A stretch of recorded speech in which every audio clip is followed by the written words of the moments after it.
Chapter 482. Negotiations. Negotiations, of course, should be negotiated first. They haven't even had a proper negotiation, and they've already been sentenced to death. Who would want to do business with such a person? Do they have any morals? Do they have any professionalism? Do they have any negotiating spirit? Jiang Junling knew that Fang Yan was difficult to deal with, but he really didn't expect him to get up and leave as soon as he stated his conditions. What kind of insulting price was that? Who the hell was insulting who? Why do I feel like I'm being insulted too? Is he really not afraid that this negotiation will collapse? Or does he think that he has nothing to fear just because he has a hostage in his hand, and that he will definitely win this war? Seeing Fang Yan being so unscrupulous and not giving him any face, Jiang Junling's expression couldn't help but become even more hostile. He always thought that his cultivation was profound and his endurance was better than others. But every time he met Fang Yan he would break through, and he really wanted to roll up his sleeves and fight 300 rounds with him regardless of his identity and image. He looked at Fang Yan's back and said aloud, "I think you may not understand some things. Do you know how much 10% of Long2 Group's shares are worth? With the good performance of the energy stocks in the market, its total market value will not be much lower than the current Chaoyan technology. How much can you get in Chaoyan? It can't be more than 10%, right?" Fang Yan suddenly turned around and stared at Jiang Junling. "In your heart, you think that 10% of Long2 Group's shares is already a lot, an astronomical number, enough to compensate for all our losses. But you definitely don't know what Lu Chaoga means to me." Fang Yan held Lu Chaoga's hand and said in a deep voice, "She is my friend, my family, Chaoyan's soul and everything. Without her, Chaoyan technology would not exist at all. I don't even have the chance to sit here and talk to you as equals. Such an important person was kidnapped by the Jiang family."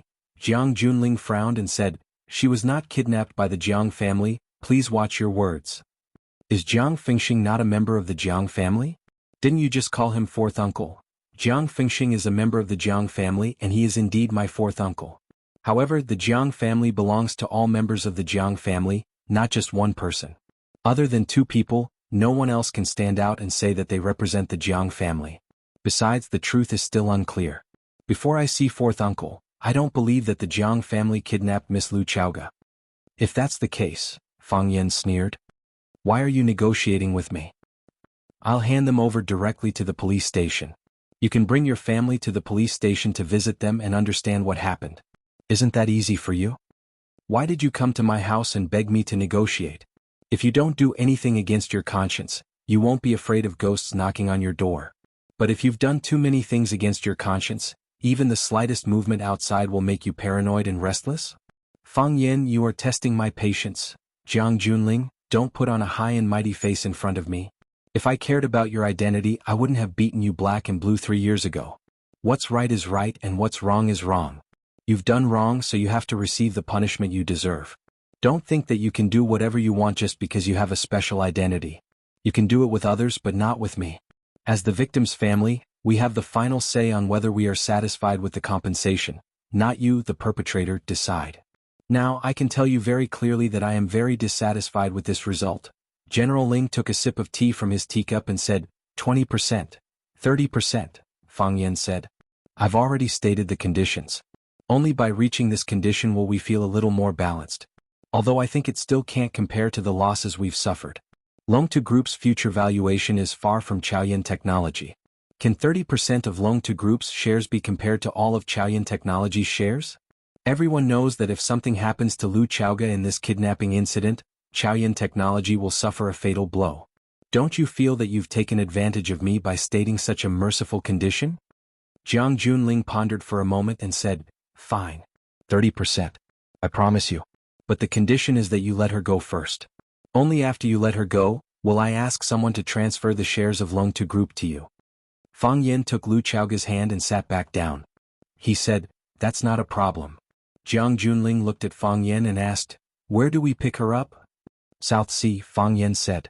Rumble, the off-road vehicle's engine roared, and the vehicle bounced up and down, continuously conquering one protrusion or pit after another. This was an undeveloped road that extended infinitely along the coastline of Huaqing. It was sparsely populated, and it was not conducive to driving. Jiang Zhulu was used to sitting in luxury cars with excellent shock absorption. His body was bounced up and down again, repeating this process over and over again. It made him feel as if his internal organs were being moved. He resisted the nausea and the urge to lie by the window and vomit to his heart's content. He tried his best to look calm and composed as if nothing had happened. At this time, Jiang Zhulio's heart was especially sensitive, and he needed other people's respect and approval even more. The driver was an experienced driver. His movements were skilled and agile. Even on such a difficult road, he could still drive the car at high speed, which was enough to show his superb skills. Sitting in the front passenger seat was a middle-aged man in a black suit. When they first met, he introduced himself as Eagle King, and was the main person in charge of searching for the target in the team. Sitting side by side with Jiang Zhulu were two big shots of the martial arts world. One was the Tai saber god Li Wanfu. It was said that his Tai saber was superb, and he could use 13 sabers at most. As the leader of the Lovers' School, he had a great reputation.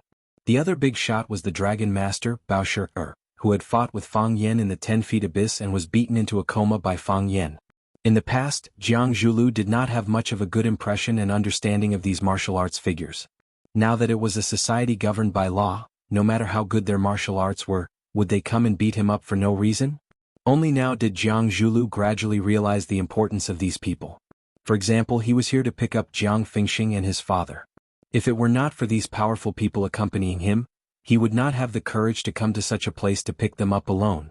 Li Wanfu and Bao Shi were sitting in the car with their eyes closed, as if they had fallen asleep. Their bodies were moving up and down with the bumps of the car, but there was nothing strange on their faces. Their bodies were integrated with the car, going up and down at the same time with ease. Screech! The car suddenly braked and stopped at the edge of a high cliff. Eagle King was the first to get out of the car. He glanced at the satellite positioning system on his wrist and said, "The agreed place for the transaction is here." Jiang Zhulu opened the car door and got out. He really could not stand the stuffy air in the car. He took in big mouthfuls of the salty and humid sea air, which made his body feel slightly better. The feeling of vomiting that was about to gush up to the corner of his mouth disappeared, allowing him to save some face. Jiang Zhulu walked to Eagle King's side and looked at the vast deep blue sea. He said, "Where are they? Why don't I see anything?" "There are still 5 minutes left," Eagle King said. "We arrived 5 minutes earlier than the agreed time." Jiang Zhulio's phone rang in his pocket. He glanced at the caller ID and saw that it was Jiang Junling. He answered the phone and said, "Young master, we have arrived at the destination, but we haven't seen fourth uncle and the others yet." "Be careful," Jiang Junling said and hung up the phone. As soon as the call ended, a cruise ship sailed over the sea. Everyone was shocked. The people they had been waiting for had finally arrived. Eagle King took the lead and walked toward the coastline under the cliff, and Jiang Zhulu followed closely behind. Li Wanfu and Bao Shi also got off the ship and followed behind Jiang Zhulu, one in front and one on the right. The purpose of their trip was to ensure Jiang Zhulio's personal safety. The cruise ship arrived in the blink of an eye and anchored at the edge of the stone bridge, which seemed to have been in disrepair and had been corroded beyond recognition by the seawater. A thin man jumped off the ship and tied the rope in his hand to the pillar of the stone bridge. Then he stood at the bridgehead and coldly waited for Jiang Zhulu and the others to arrive. Jiang Zhulu rushed to the front and asked the thin man, "Where are they?" "On the ship," Snake Lord said. "I want to go up and take a look," Jiang Zhulu said. "Make the deal first." Snake Lord stood in the middle of the stone bridge, not letting them go over. "I don't see them. How can I make the deal?" Jiang Zhulu said unwillingly. The Serpent King whistled, following which, a man in black clothes dragged Feng Xing onto the deck. The man in black took off the blindfold from Feng Xing's head and pulled out the black cloth from his mouth. After that, Feng Xing immediately started yelling out, "Zhulu, help me! Zhulu, help me!" "Where are the others?" Jiang Zhulu asked. "No one else," Snake Lord said with a smile. "Don't go too far. You took my father away as well." "We don't see your father," Snake Lord said. "Maybe he was thrown into the sea to feed the sharks?" He felt that these rich people were very strange. On the surface they seemed to be loyal and affectionate, but secretly they were thieves and prostitutes. What couldn't they do? "I'll kill you." Jiang Zhulio's eyes were blood red, and he looked like he wanted to kill Snake Lord. Eagle Eye rushed in front of Jiang Zhulu and said, "Let's make the deal first." Eagle Eye looked at Snake Lord and said, "Give him to me. The boss will sign the transfer of shares." Snake Lord smiled and shook his head. "The more I meet people, the more I feel that they are not as loyal and reliable as my little snakes. What if you don't sign after I give him to you? Let your boss sign first, then this ship and the people on it are all yours." Chapter 483. Eagle King sneered, his eyes as sharp as a vulture's. You have your considerations, we also have our concerns. What if we sign it but you don't give it to us? That is indeed a problem. Snake Lord thought about it seriously. This problem is too profound, my IQ is low, I really can't think of a good solution. How about we cancel today's deal? After saying that, Snake Lord jumped towards the cruise ship behind him. Eagle King's body trembled in anger. What kind of attitude is this bastard? Do we need to beg you to make a deal? Want to leave? Li Wanfu shouted, his body like a rock spreading its wings, leaping into the air. His hands turned into eagle claws, swiftly grabbing towards Snake Lord's nape. Vajra subduing dragon claw. This was an inner sect technique of the Mandarin duck sect, extremely powerful. The wind howled, the energy was like a knife. Li Wanfu's hands were faintly red, it was the phenomenon of internal combustion when he used his internal energy to the extreme. With his internal energy cultivation, if he really did grab a human body, it would be light injuries and broken bones, serious cases would be death on the spot. Li Wanfu had a violent temper, it was very difficult to escape unscathed from his hands. More or less, a piece of flesh or some other body part would be left. Even if it was just a touch of energy, Snake Lord already felt a burning pain on his back. He was in midair, his strength exhausted. It was too late to turn around. But he didn't need to. His mouth let out a hurried flute sound, a small golden snake came out of his trench coat, hissing and pouncing towards Li Wanfu, who was full of murderous intent. Bastard! Li Wanfu was furious. He had been famous for a long time, his Tai saber was extremely powerful, he rarely met an opponent. Usually he lived like a prince, no one dared to touch him. He didn't expect a small snake to be so presumptuous in front of him. With a flick of his wrist, a small golden knife jumped into his hand. With a flash of golden light, the small golden snake screamed and was cut in half. After cutting the golden snake, Li Wanfu's speed didn't slow down, his saber momentum didn't stop, stabbing towards Snake Lord's back again. Whoosh! The Snake Lord suddenly turned around and threw a handful of white powder at Li Wanfu. Whoosh! Li Wanfu quickly withdrew his body, and the goshawk turned into a sparrow. His dantian exerted force once more, and his body quickly retreated. Quang quang quang! Li Wanfu's body once again landed on the broken bridge. Because the force of his forward charge was too strong, he retreated a little hurriedly. His body staggered back a few steps before he managed to steady himself. The two energies collided and clashed in his body, and a sweet taste of blood rushed into his throat. He pursed his lips and swallowed it back down. Bao Shishir was enraged. As he was about to leap up and chase after Jiang Fengxing, the Snake Lord had already grabbed Jiang Fengxing's neck. Bao Shishir snorted, but he could only stare at the Snake Lord coldly. Since we can't make a deal, let's part ways here, Snake Sovereign said with a smile. He stared at Li Wanfu, Bao Shishir and the others and shouted, "Set sail." Kacha. The cruise ship began to move. The Snake Lord flicked his sleeve and a silver light flashed. The rope tied to the stone pillar of the broken bridge was cut into two pieces. One end was still tied to the stone pillar, while the other was swaying in the wind. Wait! Jiang Zhulu anxiously shouted. Let me make a call. Since it was something that Jiang Junling and Fang Yan had already discussed, it meant that they had already made a decision. What he needed to do now was to ensure the smooth success of this deal. Go ahead, Snake Lord said. Jiang Zhulu dialed Jiang Junling's number and said, Young master, I saw fourth uncle but I didn't see my father. Zhulu, I already know about this. I didn't tell you because I wasn't sure yet, so I'm leaving this deal to you, I hope you can see it with your own eyes. Jiang Junling comforted him in a soft voice. No matter how bad the situation is, we're already mentally prepared. What others owe us they will eventually pay us back. I understand, Jiang Junling said. The deal is in progress, they want young master to sign first. Give me 1 minute, Jiang Junling said. Jiang Zhulu hung up again and waited patiently. The cruise ship's engine roared but it didn't start to leave. In less than a minute, Snake Lord received the message. He let go of Jiang Fengxing and said, The deal is done, this ship and the people on it are all yours. After that, he dashed towards the other side of the ship. The people on the other side had already prepared a rubber boat. As soon as Snake Lord jumped on it, the rubber boat split the water and rushed towards the distant deep sea. Eagle King was the first to jump on the boat and threw the cruise ship's rope to them. Li Wanfu grabbed the rope and fastened it to the pillar of the broken bridge again. Li Wanfu and Bao Shishir also got on the boat. One went to check the cabin to make sure the cruise ship was safe. The other went to the captain's room to check the direction of the cruise ship. Jiang Zhulu was the last to get on the boat. After rushing to the deck, he untied Jiang Fengxing and asked anxiously, "Dad, how do you feel? Do you feel uncomfortable anywhere?" "I'm fine," Jiang Fengxing said weakly. If Jiang Zhulu didn't hold him up, he wouldn't have been able to stand at all. These days, every day felt like a year to him. Both his mind and body had suffered unimaginable torture. "Where's my dad? Have you seen my dad?" Jiang Fengxing shook his head and said, I don't know, we were separated on the ship. When I woke up, Dragon Pool was already gone. I never saw him again." Jiang Zhulio's eyes were red. He yelled towards the cabin, "Mr. Bao, Mr. Li, have you seen my dad?" "No," Bao Shi said as he walked out. "No," Li Wanfu yelled from the cockpit. "There's really nothing left," Jiang Zhulu said hoarsely. "There's really nothing left." He had already guessed that something bad had happened to his father, but he still had a glimmer of hope.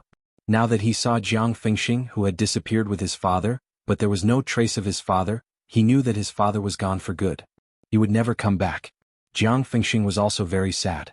He put his hand on Jiang Zhulio's shoulder and comforted him. "Zhulu, don't think too much.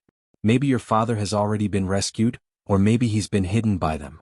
They're going to ask us for more benefits. Your father is not here, you are the pillar of the Jiang family. You have to take care of yourself. Don't let your body fall."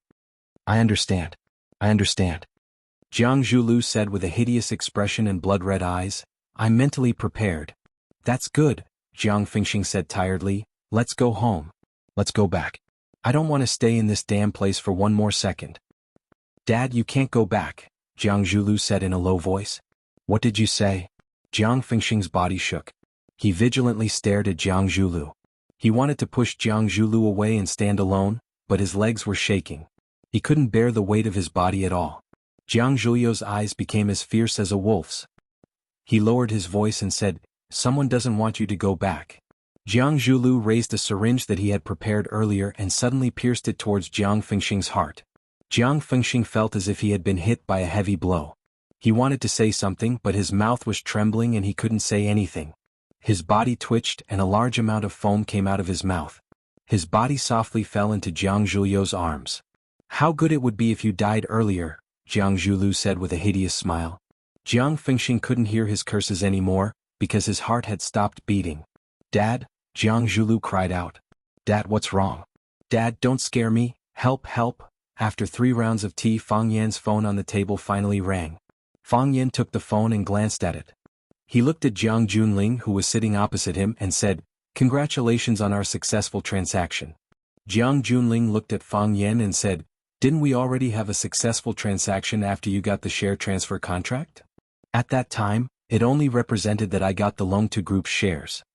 Fang Yan smiled and said, "Only by receiving this message can my people leave safely. You're a good boss who knows how to care for your subordinates." Jiang Junling smiled faintly. "But you're not a good man who knows how to love your family."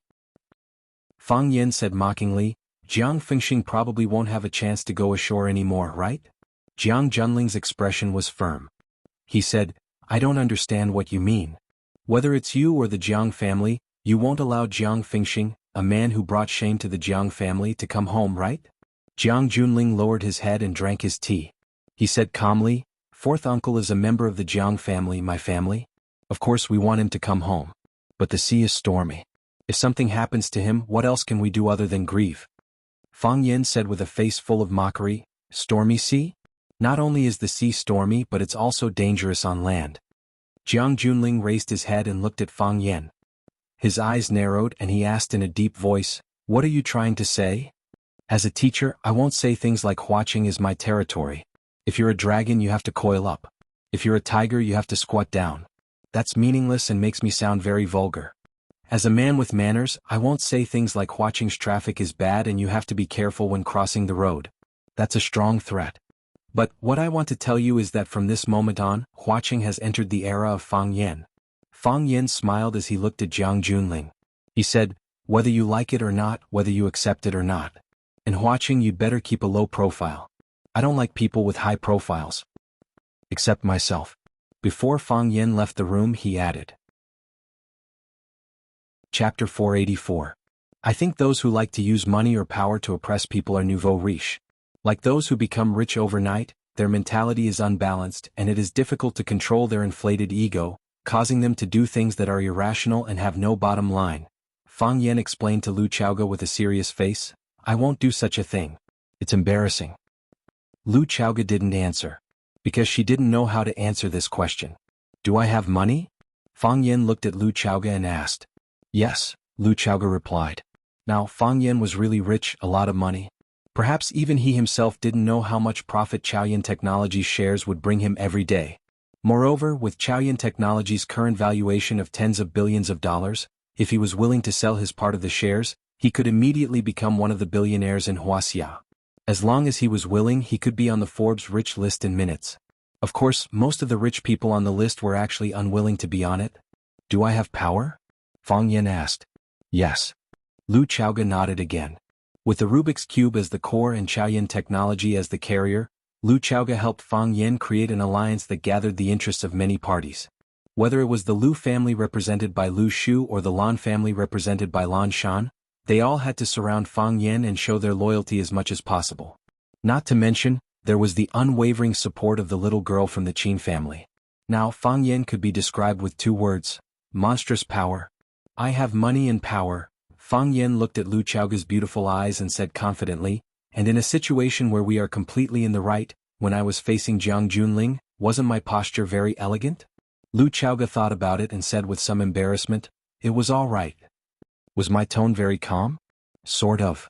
I didn't lose my temper with him, I didn't make a scene with him, I didn't jump up and gesture at his mother. Pour the tea on him, Lu Chaoge said. Fang Yan's expression stiffened, and then a puzzled look appeared on his face as he asked, really? Have I ever done such a thing? Yes. This time Lu Chaoge nodded firmly. I remember now. I did do something like that. Fang Yan grinned. You saw it too. At that time, Jiang Junling was a little nervous when he faced me, so there was a layer of sweat on his face. I was worried that he was hot, so I wanted to help him cool down. I didn't expect the old man beside him to be even more greedy. He actually stretched out his sleeve and took the cup of tea away. Maybe old people are more afraid of heat. If you really want to explain it like that, the corner of Lu Chaoge's mouth slightly curled up, and there was a faint smile on her face as she said, then I choose to believe you. Fang Yan also smiled. His smile was clean and pure. I am now a noble, Fang Yan said. Yes. Lu Chaoge bowed slightly to Fang Yan and said, Sir Fang Yan, will you still cook and wash the dishes tonight? The two of them looked at each other and laughed unrestrainedly. They had been suppressed for too long, and they had been held hostage by hatred for too long. Every word was like a knife, and every gaze was hidden with murderous intent. Lu Chaoge hated the people around him who coveted the Rubik's Cube and could endanger his life at any time. Fang Yan hated the killers who took away his life and the joy of his family. At this moment, they were smiling from the bottom of their hearts. There was no hatred, no murderous intent, only a feeling of complete relaxation in both body and mind. Lu Chaoge reached out and held Fang Yan's hand. She looked straight into Fang Yan's smiling eyes and said softly, Fang Yan, I like you like this.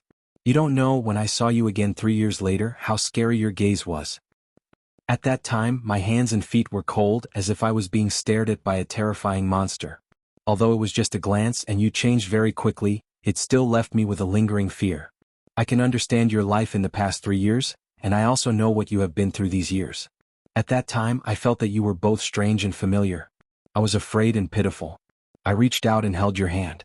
I wanted you to feel my strength, to feel my warmth, to make your heart feel a little better so that you were not so murderous. And when you were talking to Jiang Junling just now, your expression was ferocious, and your pupils were bloodshot. You were like a werewolf who could pounce on others at any time, bite off their blood vessels and drink their blood. The murderous intent in your eyes was too strong, and the hostility in your heart was too heavy.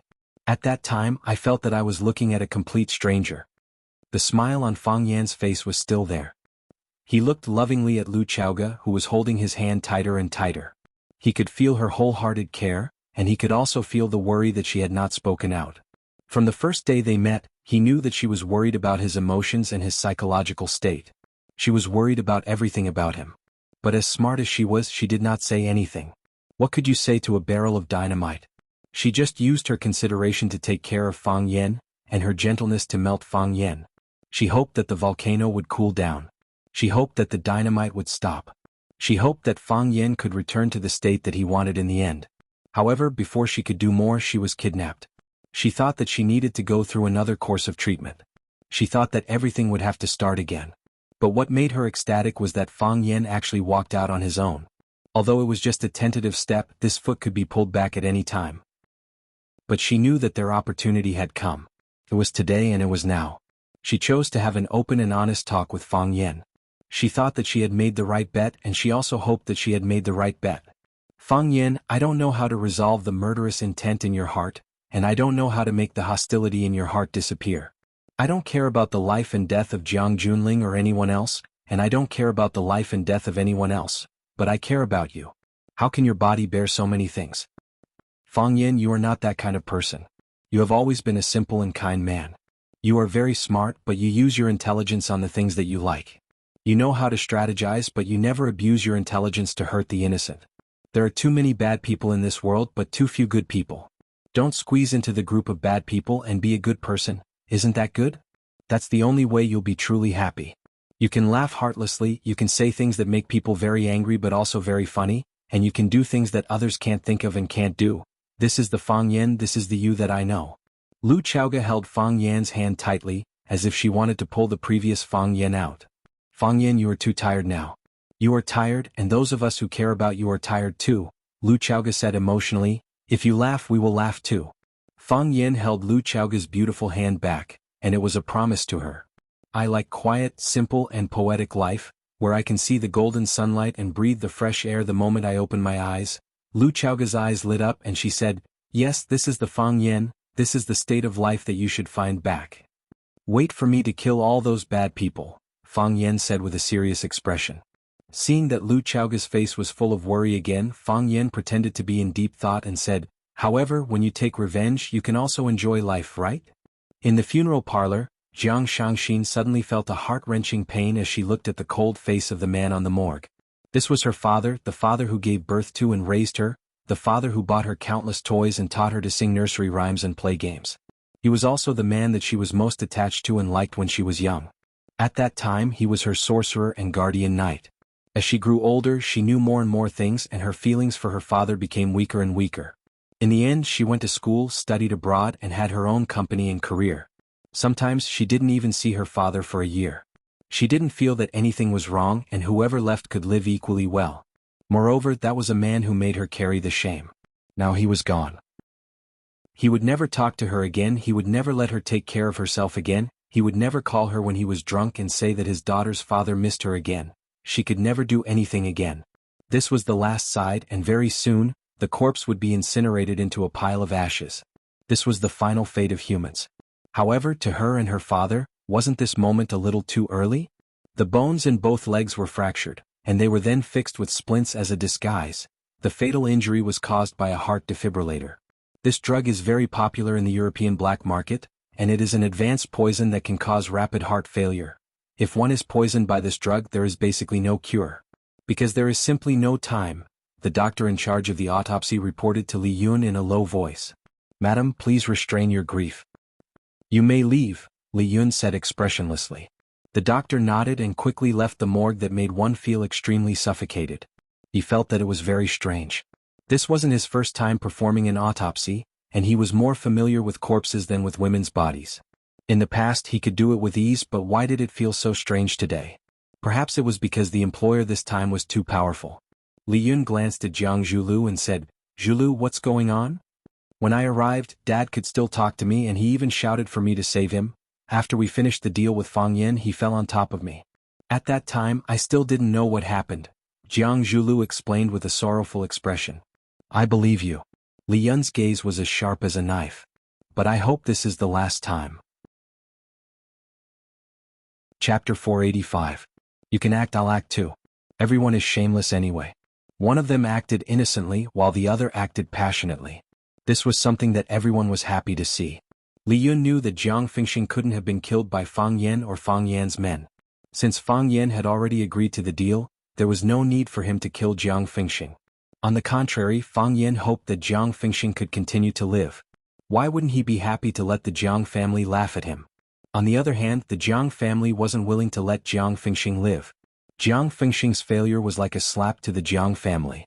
He kidnapped Feng Xing but ended up being kidnapped instead. In the end, he used 30% of the shares of the Longtu group, which was controlled by Jiang Zhulu, one of his trusted subordinates, in exchange for Feng Xing. This was a humiliation to Feng Xing's family. If Fang Yan wanted to bring this up in the future, Jiang Fengxing would be a living witness. When that happened, not only would the Jiang family lose face, but they would also have to take the blame for him. If he was still alive, many people in the Jiang family would feel uncomfortable.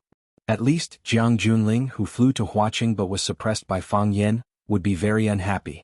Otherwise, why would Jiang Zhulu dare to do such a thing? Even if Jiang Fengxing was a dog of the Jiang family, as long as his surname was Jiang, he wouldn't be hurt by an outsider like Jiang Zhulu. Jiang Zhulu knew that Li Yun and Jiang Shangxi knew about it, but he had no choice. He needed a fig leaf to cover up not only his helplessness and embarrassment, but also everyone's feelings. Before they fell out with each other, they still had to show their emotions. Li Yun's voice was filled with murderous intent. She stared at Jiang Zhulu and said, "Jiang Zhulu, it's enough to do something like this once. I'm warning you, don't ever hurt Shangxin." Jiang Zhulu glanced at Shangxin, whose eyes were red. He said calmly, "Mom, your worries are unnecessary. Shangxin is my wife. I can't even protect her. How could I hurt her?" "I hope so." Li Yun glanced at Jiang Fengxing, who was standing on the morgue. After this glance, their fates had ended, and they would never see each other again. After Li Yun left, only the newlyweds Jiang Zhulu and Jiang Shangxin were left in the morgue. Jiang Shangxin stared at Jiang Fengxing's purple-blue face and asked, "Was he in pain when he left?" "Very calm." Jiang Zhulu said, "Very sudden. He was not prepared at all. It was very short in the time it took to say a word." Tears rolled down from the corners of Jiang Shangxin's eyes as she gritted her teeth and said, "Jiang Zhulu, aren't you afraid that I will kill you?" After wiping away the tear at the corner of Shangxin's eye, he walked past Jiang Zhulu with an ice-cold expression, as if nothing had happened. Jiang Zhulu stood rooted to the ground, feeling a chill run down his spine. It was only now that he truly understood how difficult and sad the situation he had fallen into was. Looking around, there was no one around. This was probably what Jiang Junling wanted to see. He wanted to be a lone wolf. Just like what Fang Yan had said, he liked to live a simple, peaceful and poetic life, where he could see the golden sunlight and breathe in the fresh air the moment he opened his eyes. Therefore, this was the life that Fang Yan was living now. He would wake up at 6 in the morning and go to the garden downstairs to exercise. After an hour of exercise, he would go to the kitchen to wash the rice and cook a pot of millet porridge. Then he would go upstairs to shower and change his clothes. After washing up, he would go downstairs to make breakfast. Fried eggs, slices of bread, vegetable salad or fruit salad. Of course, this type of breakfast was too monotonous. Fang Yan preferred a bowl of millet porridge with a few plates of pickled vegetables. He would also be able to grab a fried dough stick or a big meat bun and stuff it into his mouth. After he was done with all this, it was time for Lu Chaoge to get out of bed. The two of them would sit together to eat and chat about some relaxing and pleasant topics. After eating, Fang Yan was responsible for washing the dishes, and then he changed his clothes to go to school. Originally, Lu Chaoge wanted Qin Ying to drive the GMC RV to send Fang Yan to the car, but Fang Yan felt that it was too high profile. A school security guard driving such a luxurious car, wouldn't that make the headlines? Fang Yan's security guard had said that he was a low-key man. Therefore, the low-key Fang Yan drove Lu Chaoge's white BMW to school. Of course, Fang Yan also knew that this was not good. Therefore, he did not go through the school's main gate, but entered through the small gate of the family compound that was specially opened for the school teachers. After parking the car in the school's parking lot, he turned out and walked toward the school's gate. The work of the security guard was very tedious and simple. When students entered the school, they would check the students' appearance and discipline, whether they were wearing a tight fit, whether their skirts were too short, whether their hairstyles were too exaggerated and non-mainstream. Sometimes they would also check the students' school cards, and the names of the students who didn't bring their school cards would be recorded, and the homeroom teacher would come and pick them up. Of course, Fang Yan would not do this kind of thing. He sat in the security room, made a cup of fragrant tea, spread out a newspaper, roughly read the day's domestic and international news, and then walked around the school. If there were no gangsters or hooligans coming to cause trouble, or if there were internal fights, Fang Yan had almost nothing to do. Fang Yan was the most idle person in the entire Rosefinch Secondary.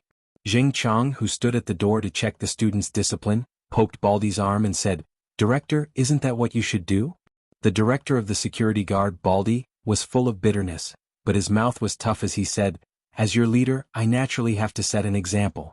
Suffer first, enjoy second. I'm a director, how can I compete with a young man for enjoyment? If I did that, would I have the status I have today? Don't learn from him, or else what future will you have in the future? Jing Chang curled his lips and said, what future do we need? We're just waiting for a rich woman to come and take care of us, brat. Baldy patted Jing Chang's head. Jing Chang slipped away with a smile and ran to the security booth to help Fang Yin fill the teacup that he had just taken a few sips of. At 9 o'clock the school's bell rang. Most of the students had already entered the classroom, and there were still a few who were late rushing over. After finishing his work, Baldy walked to the security booth and sat next to Fang Yin. He said with a smile, Mr. Fang, how is Headmaster Lu? You mean Chaoga? She's not old, Fang Yin said. I didn't mean that, Baldy's but seemed to be on fire and he began to fidget. How can Headmaster Lu be old? In terms of age and appearance she should be my sister. I'm talking about honorifics. Fang Yin looked at Baldy's appearance and thought that if Lu Chaoga heard what he said, the head of the security department would probably be replaced on the spot. However, for the sake of their friendship, Fang Yin was still willing to help Baldy keep his position. Are you nervous? Fang Yin looked at Baldy with a smile and asked. Baldy wiped the sweat off his forehead and smiled. He looked at Fang Yin with a flattering expression and said, You don't say, I'm a little nervous. You can't understand how prestigious Headmaster Lu is in our hearts. If she's not happy, I won't be able to keep my position. Do you know how old I am this year? I've been in Rosefinch High for most of my life, and I've only been promoted to a security captain. I'm ready to retire from this position. I can't just erase it because of one sentence. Wouldn't that be a big loss for me? Fang Yin patted Baldy's shoulder and said with a smile, Don't worry. No one is going to take your position as the security captain. Really? Baldy was overjoyed. He held Fang Yin's hand and said, Are you saying this on behalf of Headmaster Lu? I'm only representing myself. Fang Yin pulled his hand back. There was a trace of disappointment on the Baldy's face as he said, Then I feel much more at ease. Headmaster Lu is a good person. Although she hardly comes to school now, she's still the most respected old leader in my heart. If you say she's old, I'm afraid she really can't be the security captain anymore. Fang Yin said with a smile. Baldy quickly covered his mouth and said, Not old. Headmaster Lu isn't old at all. Then he pulled Fang Yin's hand and said, Mr. Fang, let me treat you to lunch. There's a restaurant opposite the school that makes good pickled fish. No need. I still have to go back to cook. Fang Yin said. Baldy's eyes were full of little stars. He said, I really envy you. You must take care of Headmaster Lu's health so that she doesn't have to worry when she works. If you need any help, just let me know. I'll go through fire and water for you. Fang Yin smiled bitterly and said, I'm just cooking a meal. There's no need for you to go through fire and water for me. Then I'll go make soup and light the fire. There's always a place where I'll be needed. Baldy persistently promoted himself. While the two were chatting, a girl wearing a heavy Rosefinch secondary uniform passed by their security booth. After the girl walked by, she quickly turned back. She knocked on the window and said with a smile, Mr. Fang, we meet again. Fang Yin looked at the girl with delicate eyebrows and said with a smile, Hello. We meet again. Do you remember who I am now? The girl asked with a smile. Suchi. Fang Yin said. The girl's eyes lit up and said, I didn't expect Mr. Fang to remember. That's so nice. Fang Yin smiled faintly and said, I'll try my best to remember more students' names. Of course, I can't remember most of them. There are too many students in the school. I don't care, just remember my name, Su Chi said with a giggle. Mr. Fang, do you have time tonight? Chapter 486. Baldy's face was full of vigilance. He put his bald head in front of Fang Yin and said to Su Chi in an angry voice, Miss, if you have something to say, just come at me. Let go of Mr. Fang. Mr. Fang is very busy. Baldy was very angry. Baldy was very desperate. Was this society sick? How could little girls nowadays be so active? The social atmosphere was so good in the past. He had been sitting in front of the security booth for more than 10 years, and he had never experienced such an embarrassing thing. It was peaceful and steady, and he had never encountered such embarrassment and danger. Besides, with Baldy's keen eyes and extremely smart brain, how could he not know what the little devil in front of him was thinking? She wanted to hook up with Fang Yin. This was absolutely not allowed. Fang Yin was Principal Lu's. Fang Yin was his brother and he was Principal Lu's man. Therefore he was the brother of Principal Lu's man. As long as Fang Yen was there, he could be the head of security until he retired. If Fang Yen was seduced by some little goblin inside or outside the school, Principal Lu would be angry. Wouldn't he be the head of security on his head in minutes? Who asked him to be Fang Yan's brother? No, he absolutely couldn't let them get away with it. He couldn't even think about it, and he couldn't even try. Baldy had already decided, for the sake of his official hat, he was even willing to bear the humiliation and sacrifice his clean body. It was really hard to be a man these days. Baldy was very sad and angry, but his attitude was very firm. Unfortunately, there was no place for him to use his hot-bloodedness. Because Su Qi didn't look at him at all. From the beginning to the end, her eyes were fixed on Fang Yan's face that was too calm. I really want to know what you have experienced, Su Qi said with a smile. A normal man, when a little girl takes the initiative to pursue him, and it's a girl who is not too ugly, won't he more or less be secretly happy or moved? Why don't you have any strange emotions? Sitting there, he looked like a monk with 6 pure and unmoved hearts. Fang Yan looked at Su Qi with a warm smile on his lips and said, "What you did, someone else has done it before, and she was braver than you." That day the wind was gentle and the sun was bright. She wore a white shirt and a blue skirt. Her eyes were soft, but there was also a sense of ambition in them.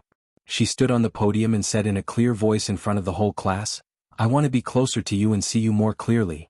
That day, it was drizzling and the ancient alley was quiet and secluded. She was wearing a white cheongsam with floral patterns and holding an oil paper umbrella as she walked over. Her red high heels knocked on the stone pavement and also knocked on the man's heart. Over and over again until he was exhausted. She fell into Fang Yan's arms and said, "I'm not a prop, I'm the female lead." The 10 feet abyss was attacked and they were kidnapped. Their lives were in danger.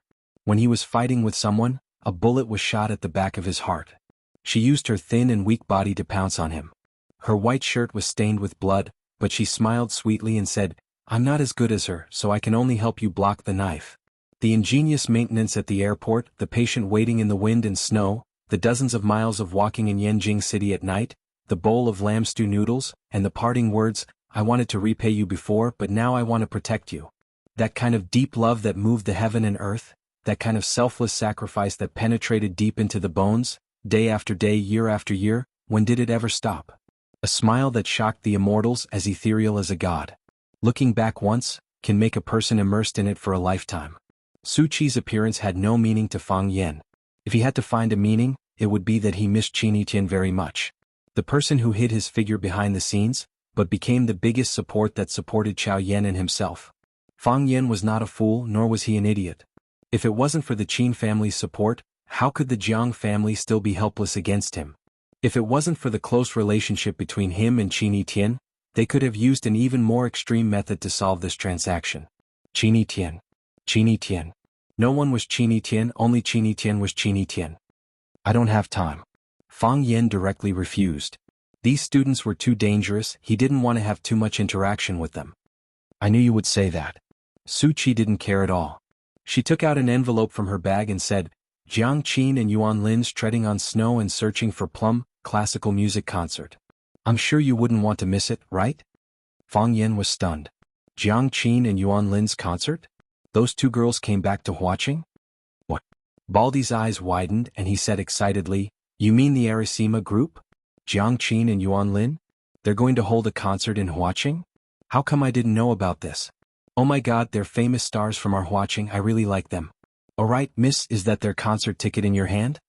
Seeing Fang Yan's slightly surprised expression, Su Qi thought Fang Yan was moved. She knew that going too far was as bad as not going far enough, so she wouldn't force him.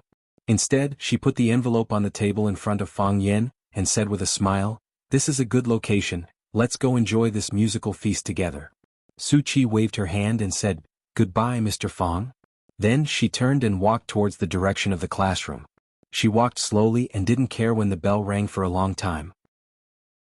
When Su Qi was far away, Baldy's face was full of excitement, and his eyes were shining as he looked at Fang Yan and said, Mr. Fang, I know you have something to do tonight and someone needs to take care of Principal Lu, how about—" Fang Yan looked at Baldy and said, "Take it."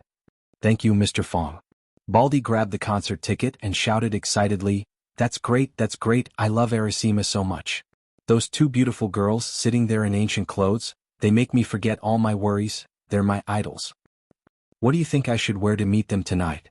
I did buy a suit during Chinese New Year, but the color is too dark, it makes me look too old. Fang Yan originally wanted to take Baldy to see the two little girls, Jiang Qin and Yuan Lin, but after seeing Baldy's performance he gave up this irrational idea.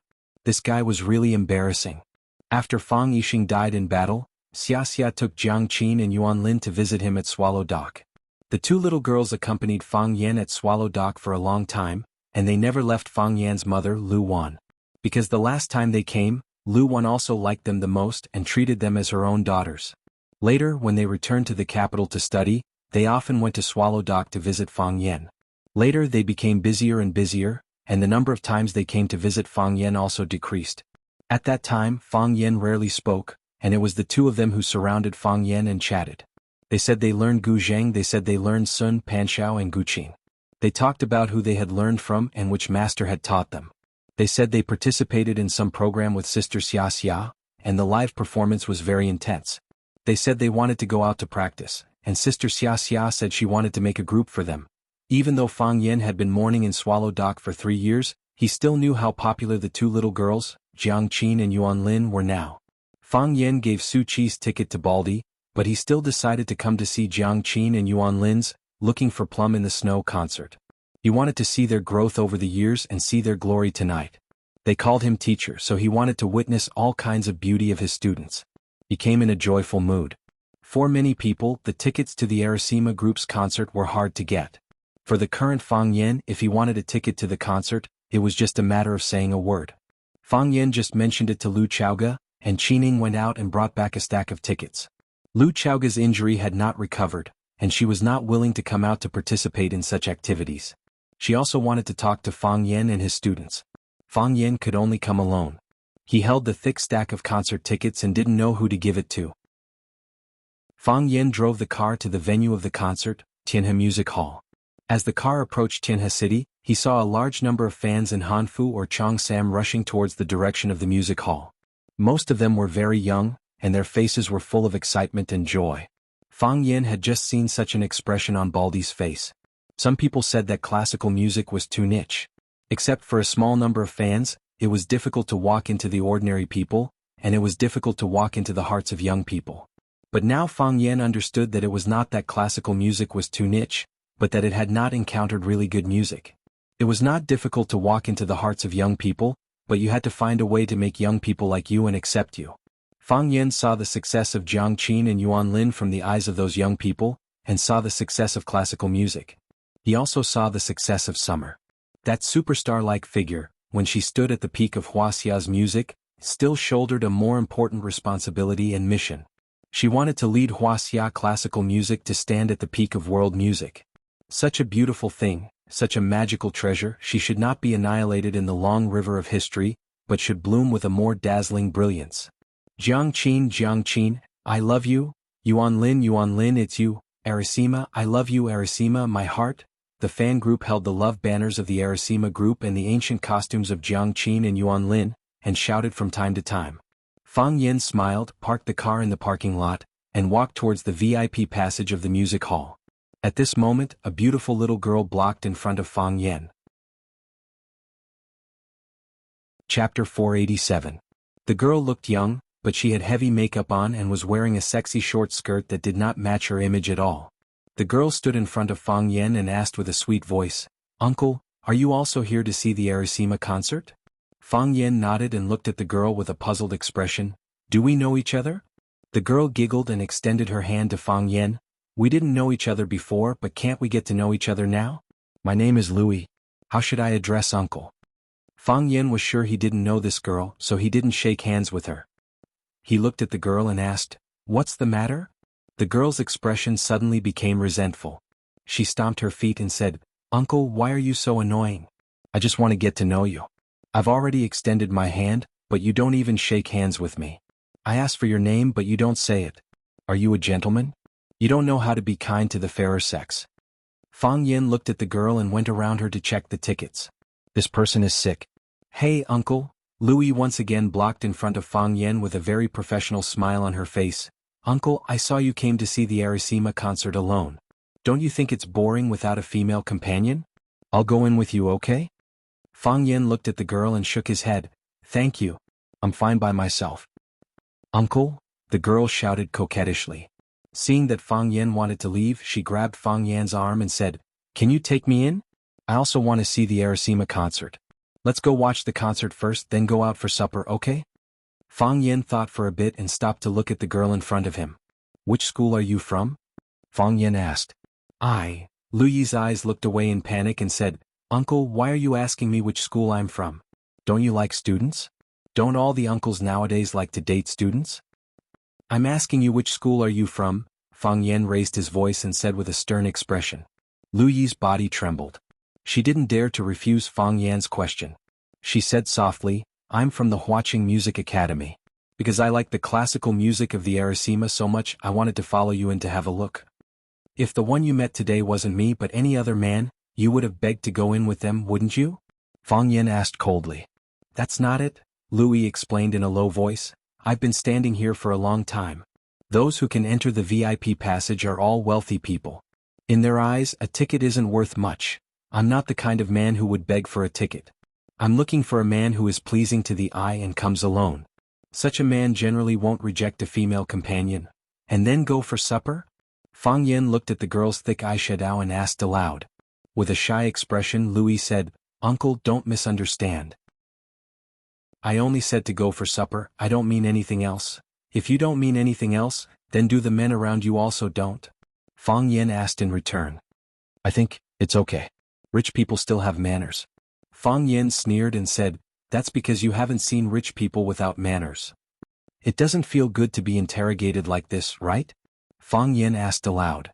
"Yes," Lu Yi said in a low voice. "You didn't expect to meet a man like me?" They would either agree or directly refuse, because you're trading yourself as a commodity. Who would talk nicely to a commodity? Who would pay any attention to a commodity? There's nothing in this world that comes without sowing. If you want to gain something, you have to pay something. You want a ticket to watch the Arasima concert, so you have to pay with your dignity or something more important? Because you're a commodity, you don't have the right to bargain. "Uncle, I'm not going in with you, I'm going back to school right now," Lu Yi said with red eyes. She wanted to leave. Fang Yan's words were so harsh that she felt like they were piercing her heart. "Wait," Fang Yan called out. Lu Yi turned around to look at Fang Yan and asked, "Uncle, is there anything else?" "You're from Huaqing?" Fang Yan asked. From the girl's voice, he could tell she had a Huaqing accent. "Yes. My family is from Huaqing, but our family's financial situation isn't very good," Lu Yi said with a wronged voice. "Because your family's financial situation isn't very good, you want to take a shortcut? Call your parents," Fang Yan said. "What?" "Tell them you want to invite them to the Arasima concert. But do as I say." "But, don't make me repeat myself," Fang Yan said with a straight face. "It's a waste of my saliva, they'll think I'm trying to convince them." Lu Yi didn't ask any more, took out her phone from her pocket and dialed her mother's number. After Lu Yi hung up, Fang Yan took out 3 extra tickets from his pocket and gave them to her, saying, "If you don't know how to love yourself, you'll never have self-respect. Accompany your parents to a concert, look at their faces, think about what they've done for you." Saying so, Fang Yan turned around and walked towards the VIP ticket counter. "Uncle, your name?" Fang Yan waved his hand and quickly disappeared from Lu Yi's sight. When Lu Yi's parents arrived, they saw their daughter sitting on the steps of the concert hall in a daze. Their clothes were simple, their faces were deeply wrinkled. Just like countless ordinary parents of ordinary children. This was what real life was like. Lu Yi's mother pulled her daughter up from the ground, patted the dust off her dress and said, "Silly girl, why are you sitting on the ground? It's cold on the ground, it's not good for a girl's body. What if you freeze?" Lu Yi's father smiled, looked at the huge and luxurious building complex in front of him and said with some hesitation, "Xiao Tao, why did you want to invite Mom and Dad to listen to this?" "I said no, but your mom insisted that we come to see. How much does it cost? How about you and your mom go in and I won't go in? I'll take a few laps by the river and when you're done we'll go back together." Lu Yi held back her tears, held her mother's hand and said with a smile, "It's free, this ticket is a gift from someone. You and my mom go in, I won't go in." "That won't do. Or you and your mom go in, Dad?" Lu Yi cried and said, "Just listen to me this time. You go in with my mom, I'll wait for you outside. We'll go home together later." Okay. I'll go in with your mom." Lu Yi's father saw his daughter crying and panicked and quickly said, "Don't cry. I'll go in, okay?"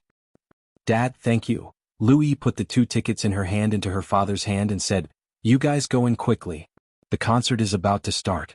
You're in the VIP lounge. If you can't find a seat, ask the staff to take you in. Dad knows, Dad knows. This child, why did she start crying?" Lu Yi stood still, watching her parents walk into the concert hall one after another. She gave the remaining ticket in her hand to a girl who was looking for a target and said in a low voice, "If you don't know how to love yourself, you'll never have self-esteem." After saying that, she walked down the stairs. She will come in, rely on her own efforts to get in. Not in such a humiliating and cowardly way. In the backstage dressing room of the concert hall, countless staff members were busy nervously and orderly. This wasn't the first concert of the Arasima group, but it was the most important concert of the Arasima group.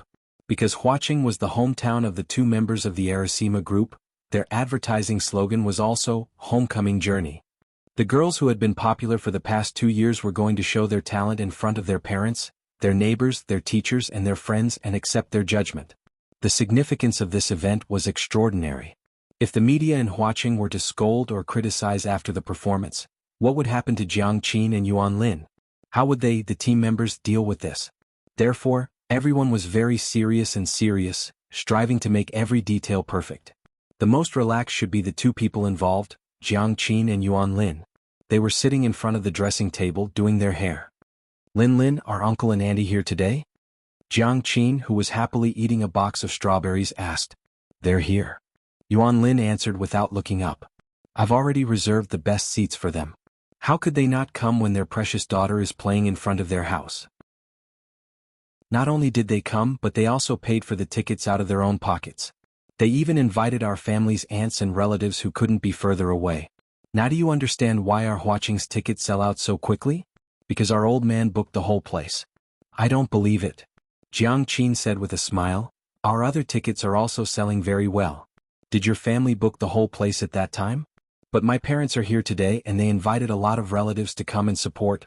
They've probably met and chatted by now. I really want to go and chat with them." "Yes. My mom's physique has a tendency to grow. I told her to be careful, but she said she's fat now because she's relaxed. She even said that I'm biased. Why can my dad be fat but not her? Your mom is so interesting. I miss the braised pork trotters she made." "I miss it too," Jiang Qin said. Her thoughts drifted far away and she said, "Mr. Fang returned to Huaqing. I know. I wanted to send him an invitation. I thought about it too. But I'm afraid he hasn't gotten over it yet. Why should I make things difficult for him? He's been through too much these years. We met Sister Xia Tian because of Mr. Fang, and it's because of Mr. Fang that we embarked on this path," Yuan Lin said with a sigh. Her gaze finally shifted away from the mobile game. "If only Mr. Fang could come to our concert, that would be great." "Yes." The strawberry in Jiang Qin's mouth suddenly became tasteless. She threw the strawberry box on the dressing table with some annoyance and said, "If only Mr. Fang came to our concert, that would be great. I really hope Mr. Fang could come." Chapter 488. Fang Yan's seat was on the 2nd floor of the music hall, which was a small, independent box. These private rooms were specially prepared for celebrities, and dignitaries who did not want to be seen by the outside world. The reservation fee for each private room was very expensive. The box was separated by walls on both sides, and the outer layer was guarded by a wooden door. Only the direction facing the stage was empty. You could sit in the seats and enjoy the show, or stand up and lean on the railing to enjoy the performance at a closer distance. If you were well prepared in advance, you could even open a bottle of red wine or brandy and savor it with your family and friends. There were other boxes on both sides of the box, but no one needed to greet each other. Fang Yan looked at the seat. This was a small room for 4 people, and he might meet Lu Yi and her parents later. The concert hadn't started yet, but the audience was already full. The sound of mountains and seas could be heard from time to time, and the names of Jiang Qin, Yuan Lin, and Arasima resounded in his ears. It seemed that these 2 little girls were really prosperous, and their careers were developing very fast. Fang Yan sat alone for a while, and a pair of old people with vicissitudes of life walked in timidly. They saw that there were already people in the box, so they stood at the door and didn't dare to come in. But they knew that this was their seat and they didn't want to leave. For a moment they didn't know what to do. Fang Yan grinned and took the initiative to greet them and said, "Are you Lu Yi's parents?" "Yes, we are," Lu Yi's father said. On such an occasion, although he was also very nervous, it was still necessary to stand up and greet them. Your seat is here. Come in. Fang Yan said with a smile. Lu Yi's parents came in and sat on the two sofas farthest from Fang Yan, although they couldn't be too far from Fang Yan. In their hearts, those who could watch the performance in such a place must be famous people. They had no experience in dealing with such people, and they didn't know what to say. However, it was also rude not to say anything. Lu Yi's father looked at Fang Yan and said, Sir, did you give Lu Yi the concert tickets? Fang Yan nodded and said, Yes. You are. Lu Yi's parents looked at each other and began to guess Fang Yan's identity. For all the parents in the world, any strange man around their daughter was dangerous. I am Lu Yi's teacher, Fang Yan said with a smile. He was indeed Lu Yi's teacher. He taught her how to win the respect of others. He taught her how to be a person. What Fang Yan didn't expect was that Lu Yi didn't accompany her parents. It seemed that this girl was more sensitive and proud than he had imagined. If she had really changed, then these 2 tickets to the concert were too valuable. It might be worth more than the value of the whole concert.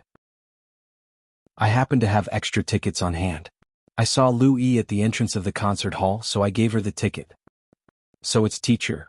Lu Yi's parents' hearts that were hanging in their throats suddenly fell to the ground. The two of them clasped their hands tightly. There was a kind of relief after the lingering fear. Hello, teacher.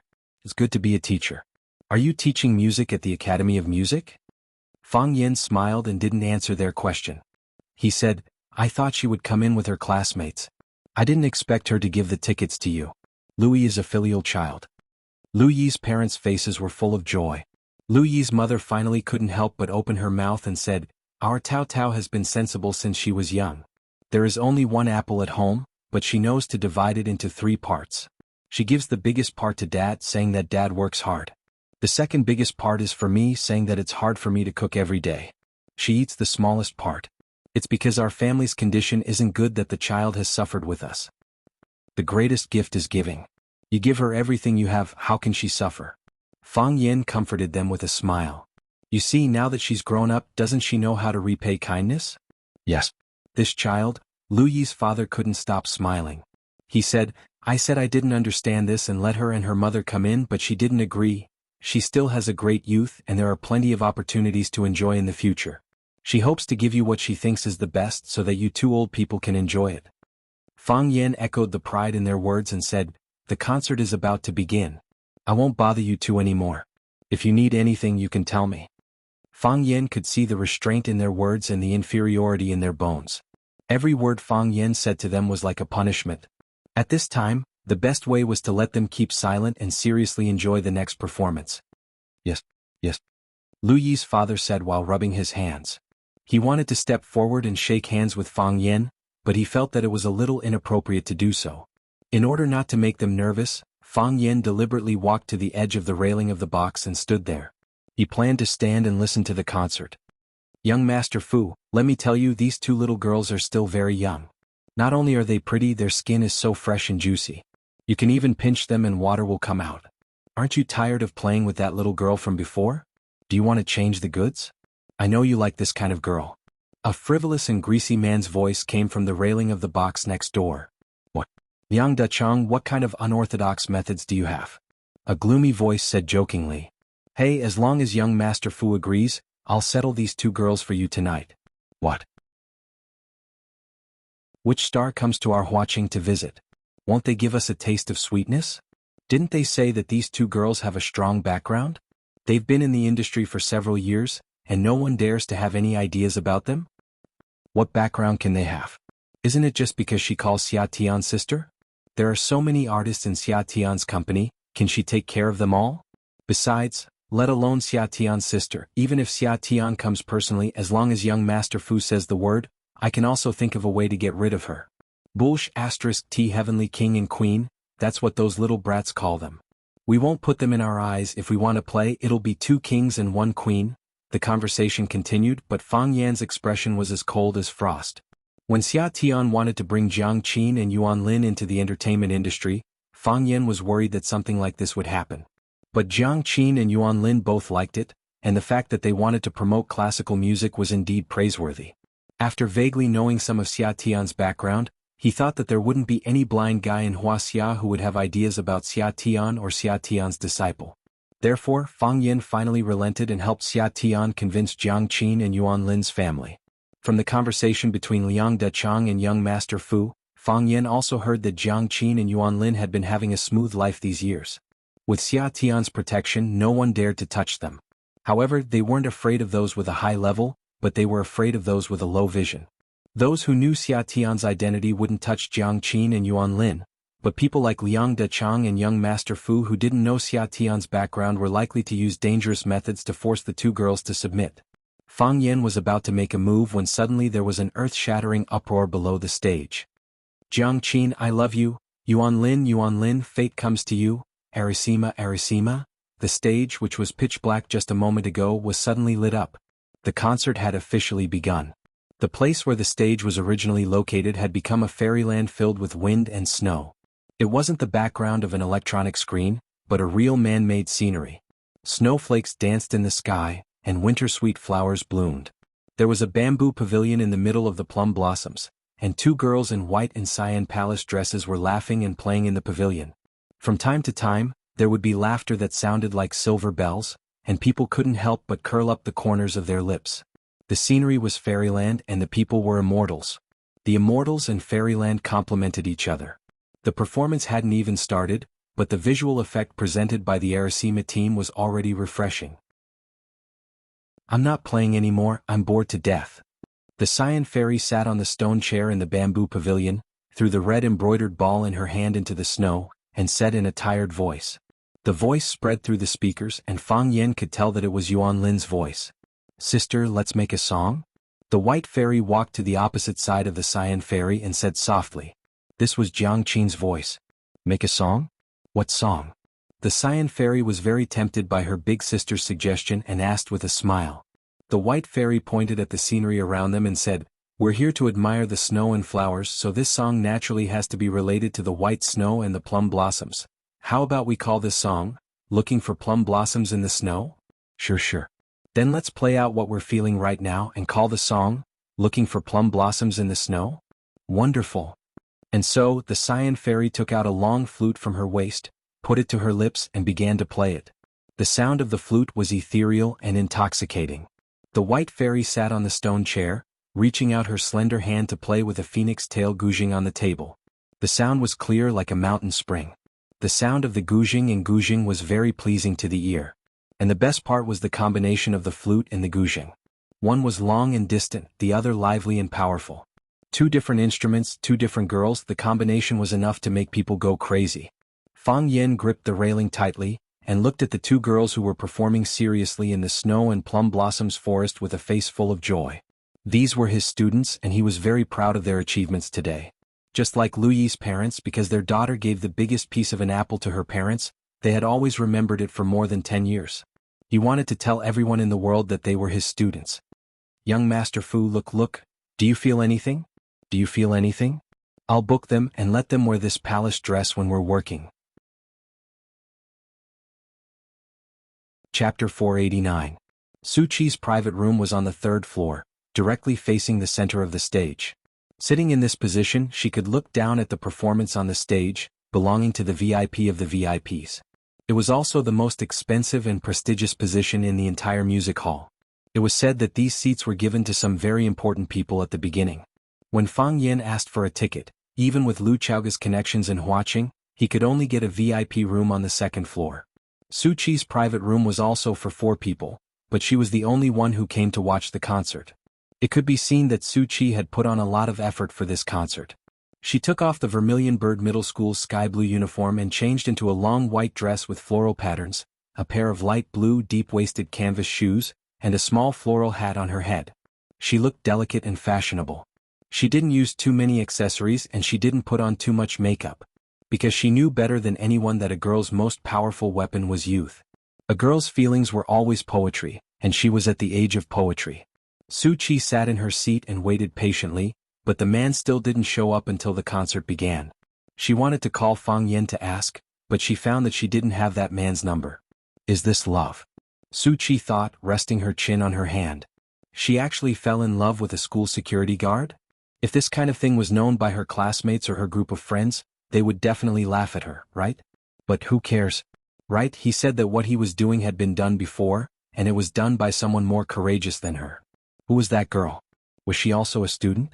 What an enchanting and charming uncle. Clang, the private room door was pushed open with great force. Su Chi's heart suddenly stopped, and she turned around with a face full of surprise. Then the smile on her face froze. Baldy, dressed in a navy blue suit, stood at the door, sweating profusely. He looked at the girl and kept apologizing. I'm sorry. There's a concert tonight, so there's a traffic jam. When I got there, I couldn't find a place to park. I drove around the concert hall a few times and finally stopped in front of the store across the road. Suki did not hear what Baldy said. She only cared about one thing. Why are you here? That's me. Baldy looked at the girl in confusion and said seriously. Why you? Why not me? What about him? Oh, you mean Fang Yan? He's not free. He's not free. Su Chi's heart suddenly ached. He didn't have time. This reason really hurt his pride. Baldy walked over to Su Chi and sat down beside her. Don't be sad, he said. Fang Yan was very busy. When he got back, he still had to cook for the old principal. Didn't you want someone to watch the concert with you? It's the same if I accompany you. Just like you, I'm also a hardcore fan of Arisima. Baldy waved his hands in the air and shouted the slogan of Arisima's fans. Star, I love you. Star, we'll be together forever. Yeah. I'm not bragging. When it comes to appreciating classical music, I'm better than Fang Yan. It's different, Suki said. What's different? You're not good looking. Baldy opened his mouth again and again. He didn't know how to refute. In the private room on the second floor, such a tragedy happened. What a masterpiece. A gloomy man's voice sounded. Beauty is the most beautiful. Beauty is pleasing to the eye. Beauty that can cause the downfall of a country will shock the world. They're not twins, but they're better than twins.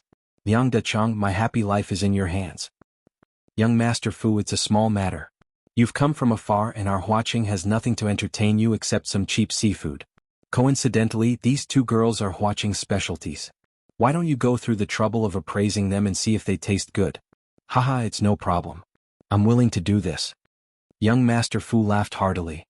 Dachang is not bad. You're loyal. From now on you'll be my good brother.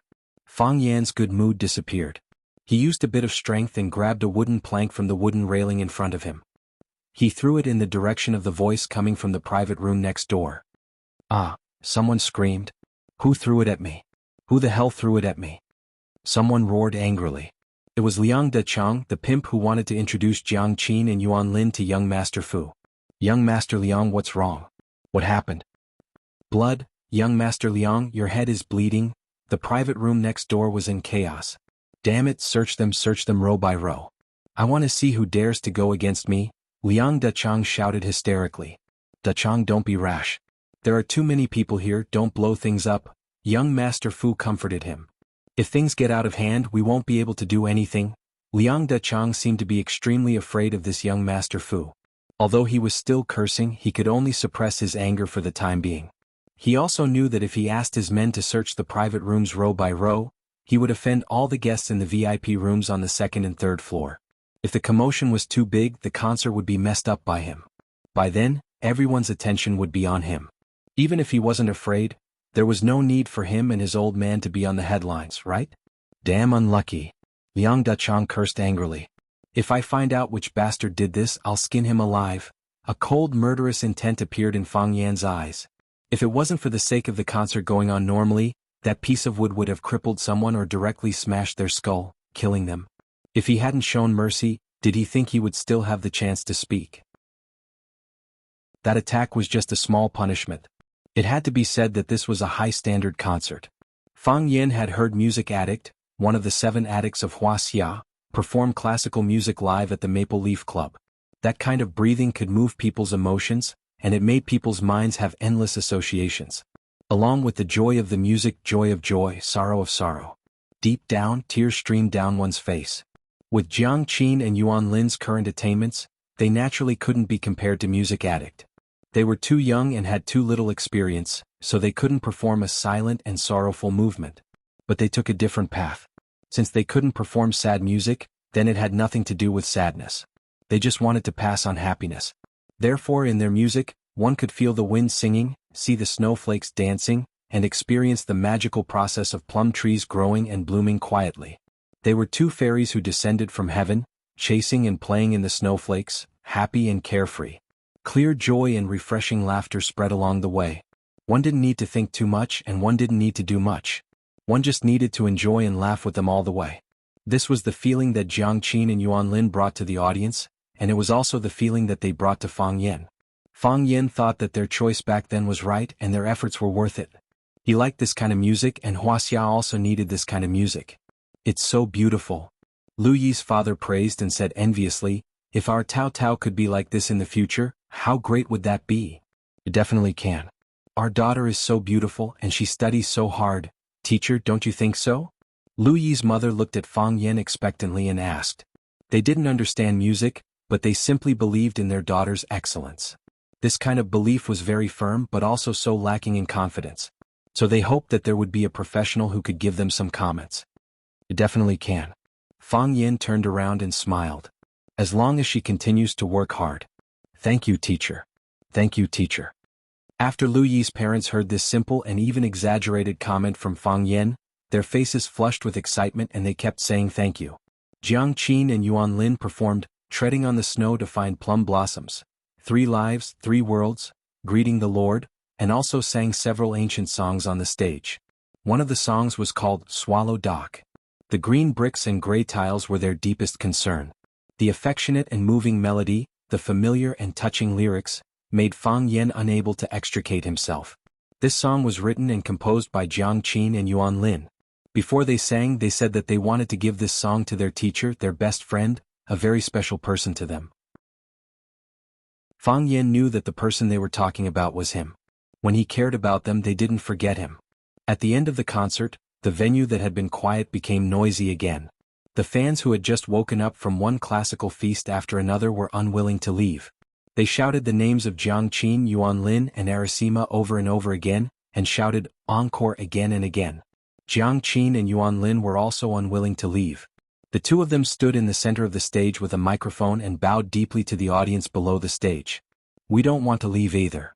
Jiang Qin raised the microphone and said, it seems like it has just started. Why is it over already?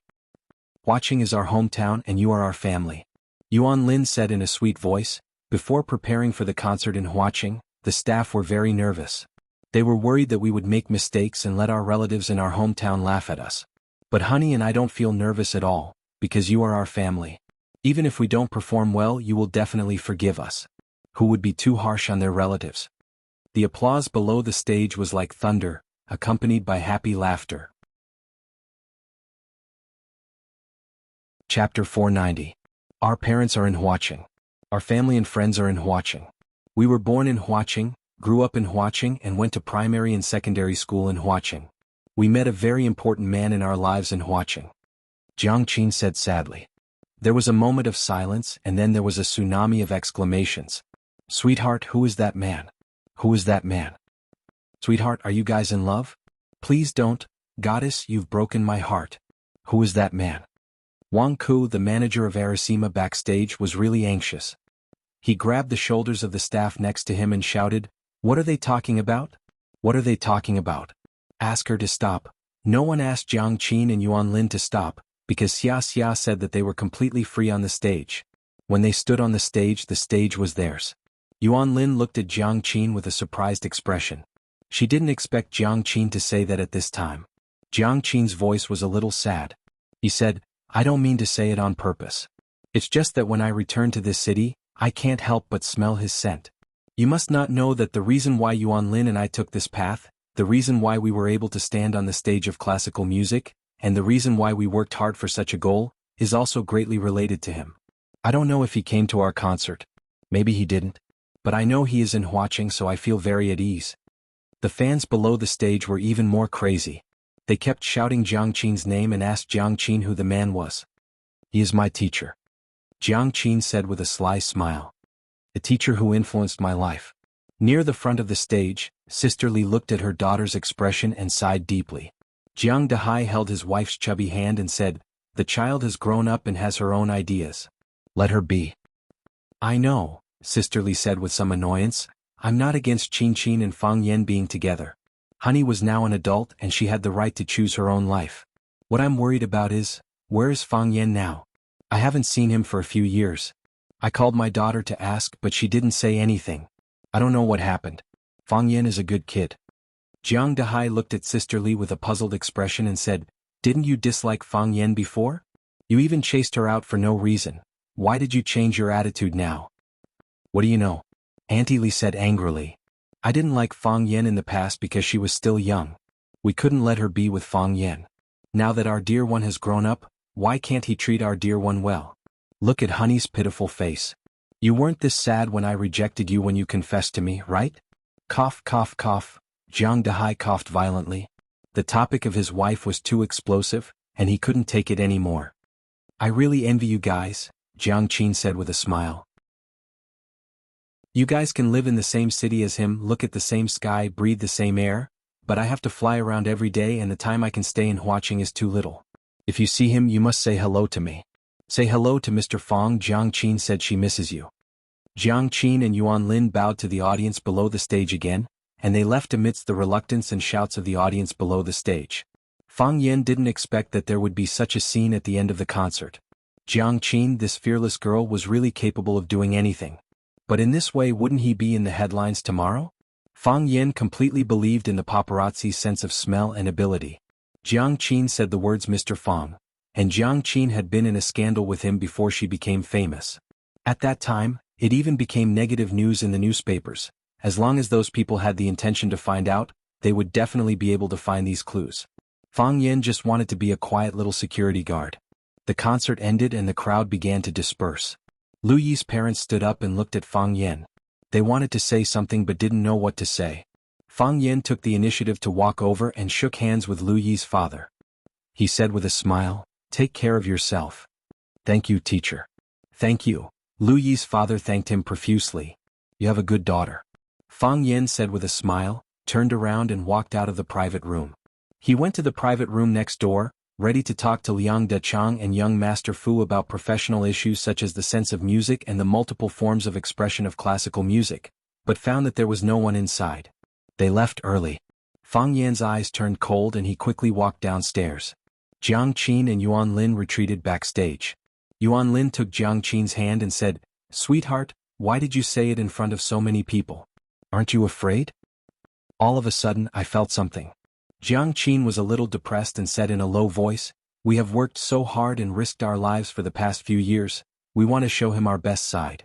We want him to know our talent and let him recognize our excellence. But when we have the opportunity to stand in the center of the stage and have the ability to prove ourselves to him, he doesn't know where he went. So what if today's concert is a success? I still feel empty in my heart. Lin, even if we do it, even if we really bring classical music to the world stage, but what's the point of that for me?" Sigh. Yuan Lin sighed softly.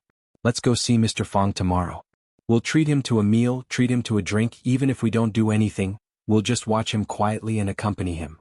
"Okay," Jiang Qin said with red eyes. "We'll go see him tomorrow. Wherever he goes we'll go there. We'll pay for his meals and pour for his drinks. He doesn't say anything and does nothing. We'll just sit beside him and say nothing and do nothing. Just like when we were in Swallow Dock." The two girls made such an agreement, and their moods became cheerful again. Wang Ku walked over and hugged the two girls of Arasimo warmly. She said with a smile, "Sweetheart Lin, congratulations. Today's performance was amazing. The whole Huaqing will be proud of you, thank you." Yuan Lin said with a smile. "If only there wasn't a last performance." Wang Ku said. This was a subtle reminder and a warning. Jiang Qin said softly, "Sister Wang, I'm sorry for making things difficult for you." "Haha, it's okay." Wang Ku said with a smile. "What's there to make things difficult for? Isn't it my job? I just want to talk to him." Jiang Qin said. "I think he'll definitely hear it in this way." Wang Ku didn't know whether to laugh or cry. She said, "My lady, not only Mr. Fang heard it. The whole Huaqing heard it. Just wait and see. Tomorrow morning all the newspapers in Huaqing will be filled with news about you. I don't care. Sister Xia Tian said before, don't care about what the outside world thinks. We just need to focus on our own music." "Yes. Don't worry about it. You just need to focus on your music. Don't you have Sister Wang to do the rest? If Sister Wang can't do it well, there's still President Xia, right? Am I right? At this moment, a group of people walked toward the dressing room backstage. The security guards went forward to stop them. The leader, a man with a buzz cut, slapped them in the face and scolded, "Are you blind? Even I can't go in?" The security guard was slapped in the face. When he was about to fight back, the two bodyguards in black behind the man with the brush cut rushed over. One on the left and the other on the right, they rushed into the crowd and knocked down the security guards who were in charge of guarding the place. Clang! The man with a buzz cut pushed open the door of the dressing room and saw Jiang Qin and Yuan Lin chatting inside. He couldn't help but be amused. He turned around and said to the man with glasses behind him, "Young Master Fu, it seems that you have good luck with women today. I was worried that they would run away. If that was the case, it would take some time. Now they are still here. Shall we talk to them now?" Fu Lei adjusted the glasses on the bridge of his nose and said with a smile, "Be polite." "Hey, got it," Liang Dachang said with a smile. He walked up to Wang Ku, took out a business card from his pocket and handed it over. He said, "I'm Liang Dachang, the chairman of the Dachang Group. You can easily find out what I do as long as you go out and ask around." Wang Ku usually had Xia Tian's support, so she really didn't take Liang Dachang seriously. She stood in front of Jiang Qin and Yuan Lin with her slightly plump body and said with a smile, "Young Master Liang, why have so many of you barged in? What business do you have?" Liang Dachang pointed at Jiang Qin and Yuan Lin and asked, "Are you their agent?" "Yes." Wang Ku. "Good. Wang Ku, let's discuss something. I have a distinguished guest who came from afar and likes watching their show. I want to take them out for a midnight snack. Why don't you name a price?" Wang Ku smiled coldly and said, "Young Master Liang, I'm afraid I can't agree to this. Jiang Qin and Yuan Lin have worked hard for most of the night and are very tired now. They just said that they wanted to go back to sleep. Why don't we find another opportunity?" Slap. Wang Ku was also slapped in the face. Liang Dachang pointed at Wang Ku and shouted, "Who do you think you are? Don't be shameless. I've already said it today. If you agree, I'll take them. If you don't agree, I'll still take them. I want to see what you can do to me." Ah! Jiang Qin and Yuan Lin hurried forward to support Wang Ku to prevent her from falling to the ground. Jiang Qin took a step forward and said, "You can go. We won't go out with you for a midnight snack. Little girl, this kind of thing is not up to you to decide." Liang Dachang laughed arrogantly. "The people that I, Liang Dachang, want to take care of have never failed." This sentence is very imposing. I like it. A thin man stood at the door and said with a smile, "I'm the same as you. The people I want to hit have never failed." Chapter 491. Hearing that familiar voice, Jiang Qin was stunned for a moment. She thought that it was her illusion. Just like the countless previous experiences, she would hear Fang Yan's voice when she was in danger, she would hear Fang Yan's voice when she was tired from playing the piano, she would hear Fang Yan's voice when she was shopping alone while drinking tea, and she would hear Fang Yan's voice when she woke up from her dreams. Could it be the same as those mistakes, another beautiful illusion? Ah! Jiang Qin and Yuan Lin looked over with a puzzled expression. When they found that the thin man standing at the door was indeed the Fang Yan that they were thinking about, their faces immediately bloomed with a moving smile. Mr. Fang came, Mr. Fang really came. Mr. Fang came to enjoy their concert. Mr. Fang listened to their singing and watched their performance. Mr. Fang knew about Jiang Qin's confession on stage and the deep-rooted longing. Mr. Fang, Jiang Qin was shy and happy at the same time. Her eyes were red as she shouted Fang Yan's name. "Mr. Fang, you're here." Yuan Lin cried in surprise. "Why didn't you tell us? We were worried that you didn't have time." "Mr. Fang? Fang Yan?" Wang Ke looked at Fang Yan seriously. He was a handsome man. However, good-looking men were a dime a dozen in the entertainment industry, so it was not unusual. However, Wang Ke did not dare to neglect this young man. He was not only the man that the two little devils, Jiang Qin and Yuan Lin, kept talking about, but also Miss Xia Tian's close friend. It was said that Miss Xia Tian would take the initiative to visit their home every year during the spring festival. Just based on the last point, she had to give him enough respect and enthusiasm. Wang Ke covered her cheek that was slapped by Liang Dachang and took the initiative to greet Fang Yan and said, "Mr. Fang, I'm Wang Ke, the agent of Jiang Qin and Yuan Lin. These people suddenly broke in and said they wanted to take Jiang Qin and Yuan Lin to eat supper. I refused their rude request, but they still hit me." "Hello, Miss Wang." Fang Yan greeted Wang Ke and said, "Don't worry, they can't take anyone away. They can't leave." Perhaps it was because Fang Yan's words were too arrogant, or maybe it was because Fang Yan's expression was too serious when he said it. Liang Dechang and his companions laughed. Young Master Liang, did you hear that? He said we can't take anyone away, no one can leave. Haha, it's so funny, they don't care about us at all. Young Master Liang, this person is very interesting, you can't kill him in one go, you have to keep him and play with him slowly. Who does he think he is? Teacher? Haha, no wonder the quality of students nowadays is getting worse, it's because of such a stupid teacher. Fu Lei didn't laugh, he looked at Fang Yen strangely, guessing what relationship he had with the legendary man. Isn't it funny? Fang Yen asked with a smile. It's too funny. Liang Dechang applauded and said, my brothers said we can't kill you too early. That won't be fun. Your words have reminded me of something. Fang Yen walked toward Liang Dechang step by step and said, if the game is very fun, it's best not to clear it in one go. Otherwise it's easy to feel down. The smile on Liang Dechang's face became cold, and he stared at Fang Yen with a gaze as vicious as a vulture. He knew what Fang Yen wanted to do, but he didn't care at all because what Fang Yen wanted to do was also what he wanted to do. Without saying anything, the two bodyguards behind Liang Dechang surrounded Fang Yen from both sides. They were the ones who made a move against the security guards outside and got rid of all the people who were blocking the way. The man in black on the left didn't say a word and punched at Fang Yan's left temple. The temple was an important point of the human body, but it was also the weak point of the human body.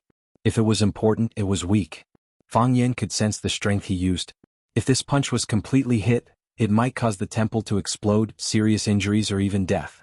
He wanted to kill Fang Yan, but Fang Yan didn't hold back. Fang Yan also punched.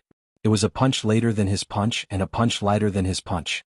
It was also a punch that was even more casual than the one he had thrown. However, the punch arrived first. Fang Yan punched out and his fist fiercely hit the bridge of the black-clothed man's nose. Crack! The man in black's nose broke and the bones in his face caved in.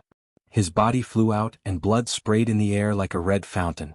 At the same time that the man in black on the left flew out, the man in black on the right kicked at Fang Yan's crotch. This kid was even more vicious. He wanted to destroy the roots of Fang Yan's descendants. Bang! Fang Yan clamped his legs, and the foot that the man in black kicked over was sandwiched between his legs. The man in black exerted all his strength, but the foot didn't move as if it was inlaid. He couldn't move his lower body, and his upper body rushed toward Fang Yan. An uppercut went straight for Fang Yan's eyes. When Fang Yan's eyes hurt, he would naturally let go of his legs. Fang Yan stood where he was without moving. His left hand punched out lightly. Bang! There was a muffled sound. Because one of the man in black's legs was clamped by Fang Yan, his body was fixed in place and he couldn't fly. His upper body fell backward and then he was pulled back at an even faster speed. He looked at Fang Yan in horror and then he opened his mouth and screamed. The man in black's arm made cracking sounds, as if every inch of the bones in his arm was breaking. You have bad breath, Fang Yan said. Fang Yan punched out and the man in black finally broke free as he wished. However, his body fell heavily to the ground, and then he couldn't get up again. This was what it truly meant to be unstoppable. This was an instant kill in terms of realm.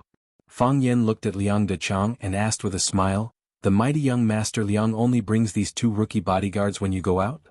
They're not rookies, Liang Dechang said through gritted teeth. How could they be rookie bodyguards?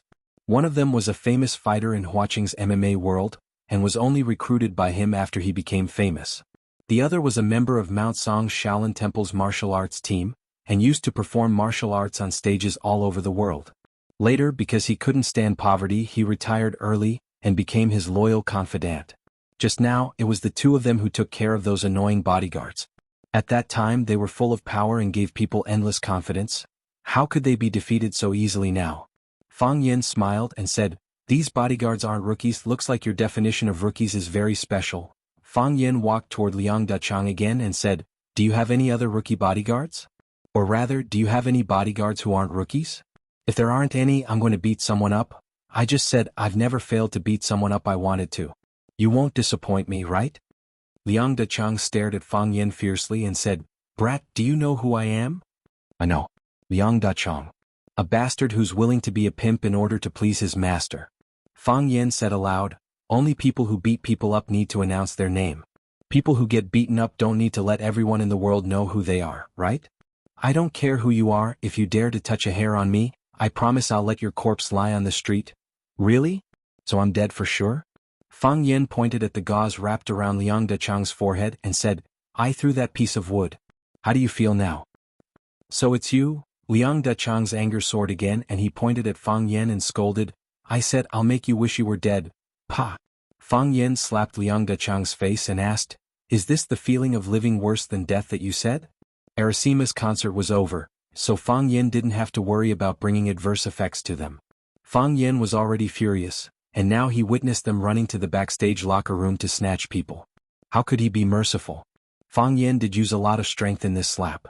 Liang Dechang only felt a buzzing sound in his ears, and his mouth, nose and ears were all bleeding, but his mind was blank and he couldn't hear what Fang Yen said. Mr. Fang, Wang Ku was shocked. Although she had Xia Tian's support, she wasn't afraid of anyone's provocation. She had never hit someone like Fang Yen did. As the saying goes, a powerful dragon can't suppress a local snake. No matter how powerful Xia Tian was in Yanjing City, this was Hua City. If the local snakes in Hua City wanted to ruin your plans and cause trouble for you, you would really be suppressed everywhere. It was easy to see the king of hell but difficult to deal with the little devils. Fang Yen slapped him again and said, being humiliated by me to the point where you want to die but can't. Is this the feeling of living worse than death that you can't forget? Fang Yen slapped him again and said, can you still hear me? It's okay if you can't as long as you know you're still being beaten. When Fang Yen was about to slap him again, Fu Lei finally spoke and shouted, Mr. Fang, wait a minute. Fang Yen pulled his hand back down in midair, and then looked up at Fu Lei and asked, what did you just say? Liang Dechang suffered another solid slap, and when he was about to fall to the ground in a daze, he was supported by his friends behind him. Fu Lei was stunned for a while and said, I said please wait a minute Mr. Fang, but it doesn't matter now. Then can I continue? Fang Yen said with a smile. He walked towards Liang Dechang again. He had only just warmed up. How could he finish so quickly? Chapter 492. Wait. Fu Lei repeatedly shouted for him to stop. He stood in front of Fang Yen to prevent Fang Yen from beating Liang Dechang, who had lost his ability to speak, and said, Mr. Fang is Teacher Fang Yen? Fang Yen was almost amused by this kid. He looked at Fu Lei and said, this is a very unique way of chatting up people. Yes, I am Fang Yen. I used to be a teacher but now I am a security guard. Fu Lei did not laugh, but looked at Fang Yen with a more serious expression and said, Mr. Fang and young Master Jiang are old friends? Young Master Jiang? Are you talking about that idiot Jiang Junling? Fang Yen asked with a sneer. He didn't like people saying that he and Jiang Junling were old friends. It made it seem like he had absorbed a lot of light just by being with him. As soon as this remark came out, countless people present gasped. They didn't know who Fang Yen was, but it was impossible for them not to know who Jiang Junling was. A son should be like Jiang Junling, and an adopted son must be like Qin Tian. These words were too loud and too intimidating. Whether they had entered that level, come into contact with the characters of that realm or the two protagonists of this sentence, it did not affect their worship and fear of these two characters. What kind of person was Jiang Junling? They knew very well in their hearts. What kind of person was Qin Tian? They also knew very well in their hearts. Their circle of friends was loose and hierarchical. It was difficult for a millionaire's friend to be a billionaire. In the same way, it was difficult for them to be friends with people in the circle of Jiang Junling and Qin Tian. From their standpoint, they did not dare to offend those two legendary figures. However, this guy who was called Little Teacher by the Arasima group actually said, Jiang Junling, that idiot. Just based on this sentence alone, if he didn't have enough strength to protect himself, maybe they could go to the Pearl River to retrieve his body tomorrow morning. However, he said it out loud and his face was full of disdain, as if it was shameful to be associated with someone like Jiang Junling. If they were to say that this fellow was just some subject teacher from a school in Huaqing who relied on his looks to deceive girls, they would never believe it.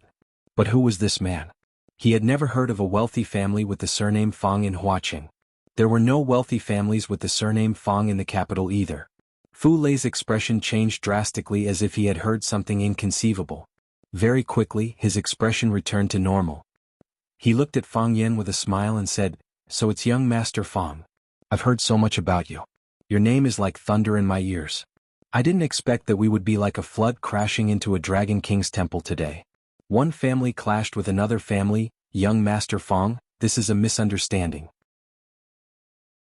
Today I heard the two young friends from the Arasima group perform and was shocked. Dechang saw that I was delighted and wanted to bridge the gap between us to help me fulfill a wish. We wanted to be friends with these two young friends, but because the attitude of our subordinates was too bad, it caused unnecessary conflicts and misunderstandings. Fu Lei glanced at Liang Dechang and said, Dechang is a bit too impatient, but he's forthright and loyal. He's not a bad person deep down. Young Master Fong has already punished them. Why don't we just forget about today's matter? We'll prepare a generous gift to apologize to the two young friends from the Arasima group. How about that? Fang Yen looked at Fu Lei and asked, You know me?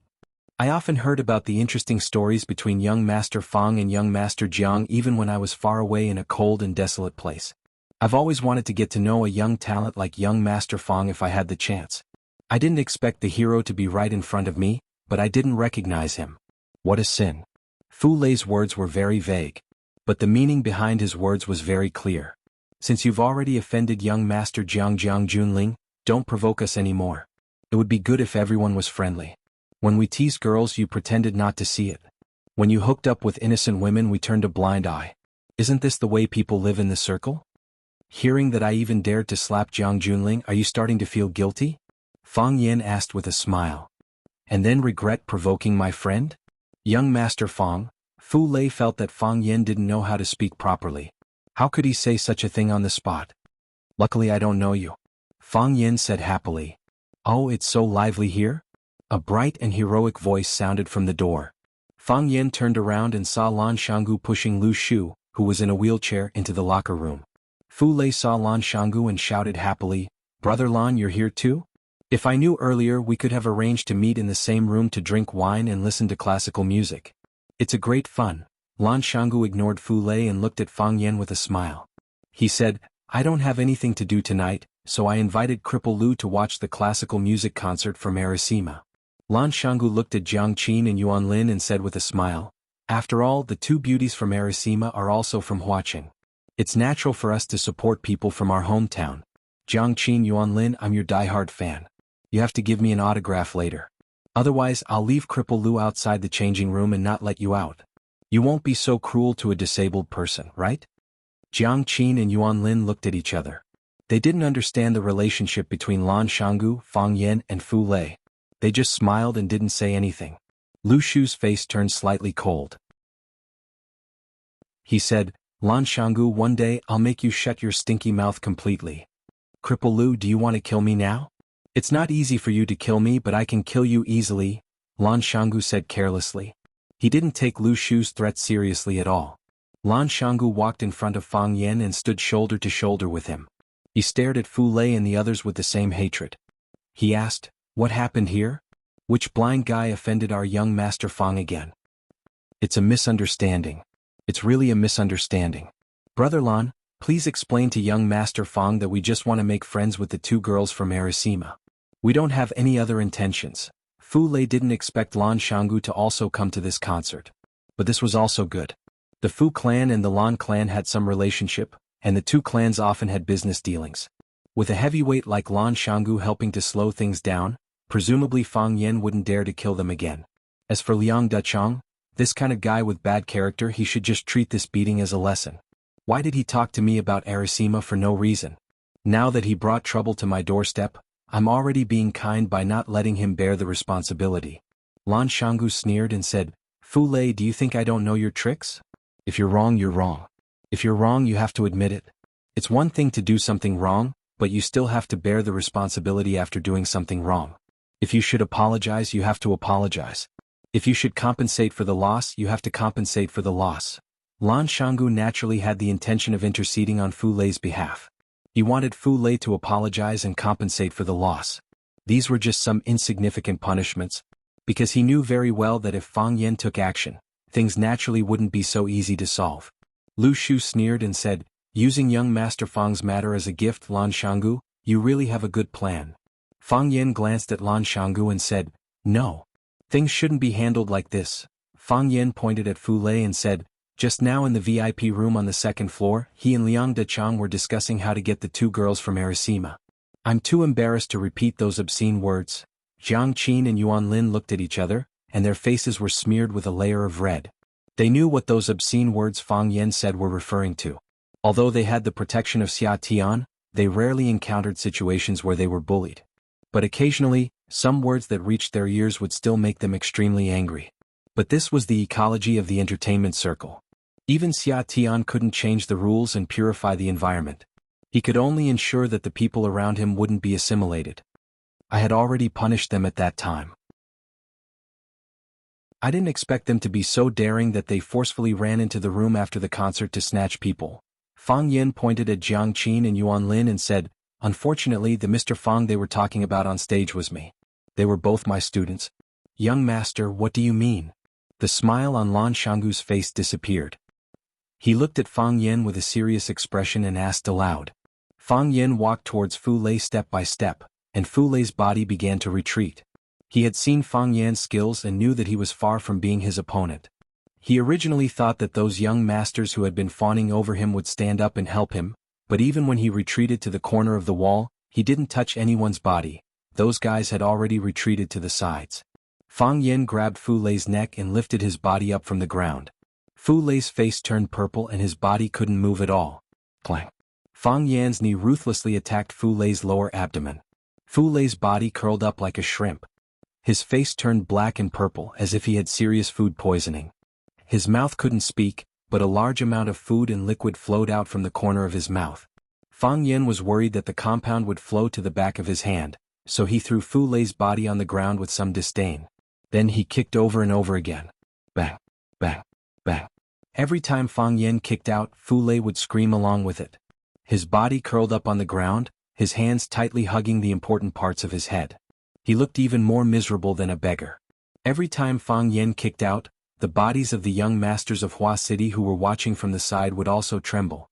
The person lying on the ground was the young master Fu Lei, whom they had been trying their best to fawn over. In the blink of an eye, he was being kicked and beaten like a dog. This Mr. Fang, what kind of pervert was he? Did he know the rules? Did he have any dignity? Too unfriendly. Bang, bang, bang. Fang Yin kicked more than 10 times until Fu Lei lay on the ground motionless. Then he turned to look at Lan Shanggu and asked, "What did you say just now? What is the relationship between you, friends?" Chapter 493. What is the relationship between you two, friends? He saw him make a move, saw him choke, saw him kick a person to the point where it was unclear whether he was dead or alive. Lan Shanggu suddenly felt a strong sense of crisis. This was Fang Yan's response to his forceful intercession and his expression of dissatisfaction with his attitude. Fang Yan was dissatisfied with himself because he had stretched his hand too far. Was it just because of this? It probably wasn't that simple, right? Or did he also know about the flirting between the Lan family and the Jiang family? Lan Shanggu felt bitter. At the Blue Mountain Club, Jiang Junling said in front of him that he was going to visit the Lan family's old master. Jiang Junling didn't break his promise and went to visit the Lan family with generous gifts the next afternoon. The Lan family also secretly gave Jiang Junling the highest treatment. The Lan family's old master, who hadn't seen guests for a long time, personally accompanied Jiang Junling to drink tea in the study. Because of Lan Shanggu's special status in the Lan family, he was lucky enough to stay in the study and become one of the companions. Jiang Junling once again proposed the idea of joining forces with the Lan family to invest in Longtu Group. The Lan family's old master agreed after a moment of hesitation. Both sides would invest $1 billion and work together to expand Longtu Group. Then they would share the fruits of victory.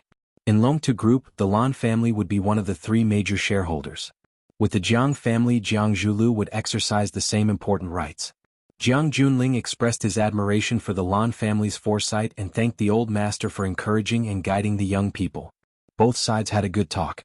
Jiang Junling left after dinner and Lan Shanggu immediately entered the old master's study to talk to his secret agent. Lan Shanggu strongly requested the old master to give up the cooperation plan with the Jiang family and work hard to play the role of a pure seller of Chaoyan technology. The old master had a different view on this. He thought that the Lan family shouldn't put all their eggs in the same basket. If the Lan family invested in Longtu Group, they would become one of the 3 major shareholders of Longtu Group, a new energy industry. With the vigorous development of the energy industry, the Lan family would become the decision-maker in this field and not just the errand slave of a certain family. Yes, the Lan family was just a lower-tier seller of Chaoyan technology. Chaoyan technology could use you, but they could also kick you away. The old master's worries were not without reason. What's more, if Longtu Group was really successful, it could also create pressure on Chaoyan technology, increasing their own weight in front of Chaoyan technology and Fang Yan and Lu Chaoga. Most importantly, any business that could make money was a good business, so why not? What the old master said made sense, but Lan Shanggu knew that things weren't that simple. With Fang Yen and Lu Chaoga's personalities, how could they possibly allow the Lan clan to be two-timing? Lan Shanggu and the old master had conflicting views and a fierce conflict broke out between them. Lan Shanggu cared about the reactions of Fang Yen and Lu Chaoga, but the old master cared more about the support of the Jiang family. At that time the old master sat on the armchair, looked at Lan Shanggu and said something meaningful. No matter how hard Fang Yen works, no matter how Chao Yen develops, the Fang family can't be the Jiang family, and Chao Yen technology can't be the Jiang family's business. Yes, the old master didn't think that the young and energetic Fang Yen had any chance of winning against the 1,000-year-old Jiang family. This had nothing to do with ability or talent. He just lost in terms of time. Lan Shanggu was the future heir of the Lan family, but his future had yet to come. The importance of Lan Shanggu in the Lan family was decided by the old master, and what the old master decided was what the Lan family decided. Therefore, the matter of the Lan family and the Jiang family jointly investing in Longtu Group was being discussed and carried out in secret. Now, had Fang Yen raised a big stick to beat them up? During the process of Fang Yen beating up young Master Fu Lei, the entire changing room was silent. Other than heavy breathing, no one said anything or made a sound to stop it. Lu Shu sat steadily on the wheelchair, a cold smile on his lips. No one knew if he was mocking Fu Lei's stupidity or the cleverness of this matter. The other young masters' faces were as white as paper, and the timid one's legs were trembling. Even standing straight was a difficult task for them.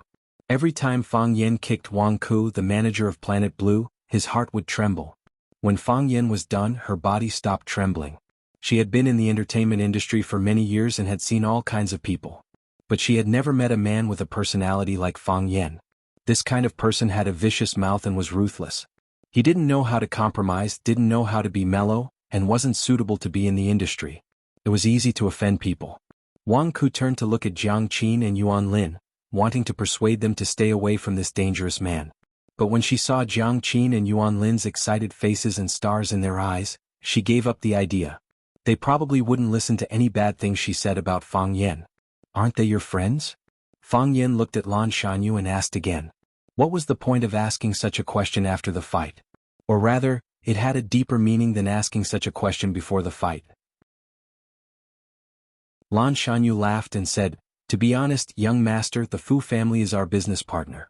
The Fu family has been operating in Mo Bay for a long time, and they have quite a few mines with good quality. The Lan family imports ores from the Fu family. Because of this, Fu Lei and I have known each other since we were young. But we have been too busy these years, so we haven't seen each other much. I didn't expect him to do such an animal thing tonight. If not for young master's timely discovery, the two classical music masters of our city of flowers would have been destroyed by him. Such an idiot, even if young master taught him a lesson, it wouldn't be enough. When I go back, I will definitely call Uncle Fu and ask him to teach Fu Lei a lesson." Fang Yen looked at Lan Shanyu and said gently, "Fu Lei is your good friend, it's natural for you to speak up for him. If you don't help your good friend when he is in trouble, then I will start to suspect you of being a heartless person. But you didn't speak up at the right time. He just made a mistake and came to cause trouble for my two friends. If I let him go because of one sentence from you and let this matter go, isn't the cost of his mistake too low? Just because he knows Lan Shanyu he can do whatever he wants? If he knows Lan Shanyu in every city, does that mean he can do this in every city? I didn't think it through and let young master laugh at me." Lan Shanyu apologized sincerely. "That's a little harsh," Fang Yen said with a smile. "I will teach him a lesson and let him receive the punishment he deserves. I will let him know that if he does bad things he must be prepared to be caught." Lan Shanyu's heart skipped a beat. Fang Yen had already said it so clearly. If he still didn't understand what he meant, then he wouldn't deserve to be one of the 4 talents of Huaqing. A prodigal who repents is more valuable than gold. "All mistakes can be corrected," Lan Shanyu said in a low voice. "I believe Fu Lei already understands this." Not only did Fu Lei understand, but he also understood. Since Fang Yen didn't say it clearly, it meant that he didn't want to fall out with the Lan family. This way he could still put in some effort in the middle. If Fang Yen directly asked why the Lan family wanted to cooperate with the Jiang family, it meant that there was no turning back. "I also hope that he can understand." Fang Yen nodded, then said self-deprecatingly, "After being a teacher for a year, I've developed a bad habit of educating people. That's not good." "How is this educating people?" Young master's words are priceless advice. Those without connections won't have the chance to learn, Lan Shanyu said fawningly. Those who understand will think it's priceless advice. Those who don't understand will think it's full of nonsense. Fang Yin pointed at Fu Lei and said, "All right, since Shanyu has spoken, I have to give you face. I won't break his arms and legs, but I won't destroy his life. Take him away." "Thank you, young master," Lan Shanyu said with a smile. He waved his hand and two black-clothed men immediately rushed over from behind, picked up Fu Lei from the ground and walked out. Lan Shanyu looked at Fang Yin and said, "Young master, I won't disturb you anymore." "Go do what you need to do," Fang Yin said with a smile. Lan Shanyu was still in the mood to greet Jiang Qin and Yuan Lin and said, "Jiang Qin, Yuan Lin, you guys owe me an autograph." "I'll remember this. I won't forget," Yuan Lin said with a smile. Lan Shanyu walked in front of the willow tree and said, "Cripple, are you coming with me?" The willow tree chuckled and said, "The exciting show is over, what's the point of staying? Go, of course I'm leaving." Thus Lan Shanyu pushed the willow tree and left. The other young masters supported Liang Dachang and followed closely behind. Everyone was very careful when passing by Fang Yin, afraid that they would accidentally anger Fang Yin, and then they would become Liang Dachang or Fu Lei. This guy was really ruthless. When everyone had left, Wang Ke looked at Fang Yin with a smile and said, "Mr. Fang, thank you for helping us out. If you hadn't appeared in time, I really don't know what would have happened. You see, it's already very late and Jiang Qin and Yuan Lin have been busy for the whole night. Why don't we let these two girls go back to the hotel to rest?" Fang Yin felt that what Wang Ke said was very reasonable and was about to nod in agreement when Jiang Qin and Yuan Lin ran over and hugged Fang Yan's arms. Jiang Qin looked at Fang Yin with a sweet smile and said, "Mr. Fang, I'm not tired. I'll go with you wherever you go." Yuan Lin also said with a smile, "I really want to eat watching seafood barbecue. Why don't we treat Mr. Fang to something?" Wang Ke's face was full of helplessness and said, "Then I'll arrange for the driver to send you there." Chapter 494. I'm not dead, am I?" Fu Lei turned over his body and immediately cried out in pain. He felt like all the bones in his body were about to fall apart. His stomach, shoulders, back, buttocks and head, every part of his body was in pain, excruciating pain. "Knowing pain means you won't die for now." An eerie voice rang out beside him. Fu Lei climbed up from his seat and saw Lan Shangu sitting in the front row. He couldn't help but grin and said, "Brother Lan, only when I see you do I know I'm still alive. That bastard was really ruthless, he almost killed me. There's not a single part of my body that's fine now. Do you know how lucky you are to still have the chance to sit here and talk to me?" Lan Shangu said expressionlessly, "If I didn't coincidentally go to Arasima's concert, if I didn't coincidentally go to the artist's dressing room, do you know what would have happened to you? All fate isn't fate, all coincidences aren't coincidences." "Can he really kill me?" Fu Lei sneered. "A life for a life. Does he have the guts? A life for a life? Someone has to prove that he did it first." Lan Shangu's face was full of sarcasm. "Even if he doesn't kill you, breaking one of your legs and destroying your offsprings is something he can still do. He's too arrogant." "What?" Fu Lei said viciously, "Brother Lan, you people are just going to watch him do whatever he wants in Huaqing? You've already spoken up for me, but he won't even give you face. Who does he think he is?" Lan Shangu sighed, "Because he's Fang Yen." Fu Lei searched for a long time but couldn't find his glasses. Looks like he lost them when he was beaten. He took out a silk handkerchief from his pocket and wiped the wounds on his face, saying coldly, "Evil people need to be dealt with. Someone has to stand up and teach him a lesson. Otherwise, he'll never be able to find his place." Lan Shangu suddenly turned around and stared fiercely at Fu Lei, saying, "Young Master Fu, don't play the game you like and obey. Watching has its own rules. Are you scared? Even Jiang Junling couldn't do anything to him. Who do you think you are?" Lan Shangu said with a serious expression. "Furthermore, he is far more dangerous than you can imagine. If you really want to deal with him, then get out of my car immediately. The Lan family will cut off all business with the Fu family. Of course, after you get out of the car, I will give him a call and kindly remind him to be careful of your revenge." Fu Lei's expression flickered for a moment before he burst into laughter. He covered his throbbing cheek and said, "I'm just joking. Why is Brother Lan so serious?" "Don't joke with me about such things," Lan Shangu said with a smile. Fu Lei looked at Lanshan Valley and asked, "You really can't move?" "We really can't move," Lan Shangu said firmly. "This kid is really ruthless." Fu Lei sighed. The Lan Mountain Valley had many other luxurious residences outside, but tonight, they returned to the Lan clan's old residence in the North Sea Plains. Lan Shangu's car stopped in the courtyard. He asked the butler who came out to greet him, "Is Grandpa asleep?" "Master just wrote a piece of calligraphy. He drank some milk and was about to sleep." The butler smiled and said, "Valley, why are you back today?" "I'm going to talk to Grandpa," Lan Shangu said. "Young master," the butler stopped him. "It's late. Master is about to sleep. If it's not something urgent, we can talk tomorrow morning." "Something urgent." Lan Shangu ignored the butler's obstruction and quickly walked to his grandpa's bedroom. After Lan Shangu finished speaking, the old man sitting at the head of the bed asked, "This is his reaction?" "This is his reaction." Lan Shangu said, "The Lan family and the Jiang family made such a big move. How can he not know?" "So what if he knows?" Grandpa Lan asked. "Could it be that Fang Yen is so impressive that he only allows the Lan clan to follow behind him and wag our tails and beg for mercy, but we can't run other businesses?" "Grandpa, it's not that we can't run other businesses. It's just that we don't need to run the energy business anymore. Wasn't the Liu family's ending bad enough? The Jiang family is split up. Who still respects them now? Why does the Lan family have to get involved in this mess?" The old man sighed softly and said, "Valley, you're still too shallow.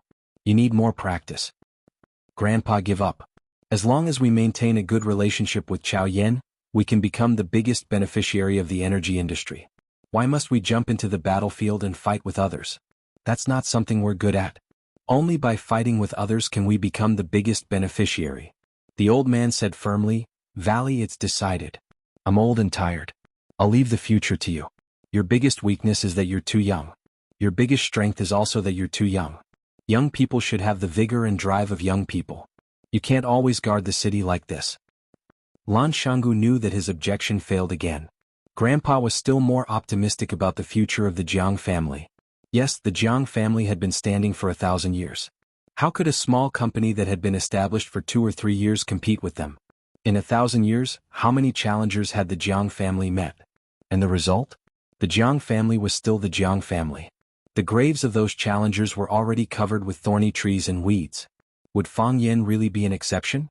Of course, there was no need for a driver arranged by Wang Ku. That was no different from having a spy by his side. Fang Yen drove Jiang Qin and Yuan Lin to the barbecue stall under Haizhu Bridge.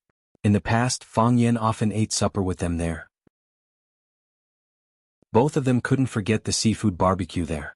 These days, supper, like comrade, miss, and godfather, had become a word that had been ruined. Modern people imposed another meaning on it.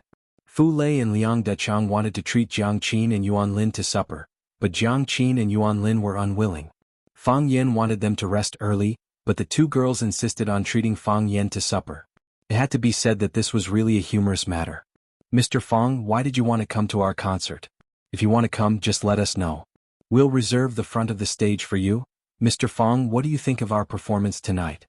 Which program do you like the most?" "I'm guessing it must be Swallow Dock, right? That's because the name of this song is about your swallow dock. Mr. Fang, did you hear Honey confess to you on the stage? She said she misses you so much. Hee, am I the third wheel between you two?" The two girls were a little older, but they still maintained their lively nature. Since they got in the car, they had been chattering non-stop, and because of the more experiences they had, the bolder their topics were.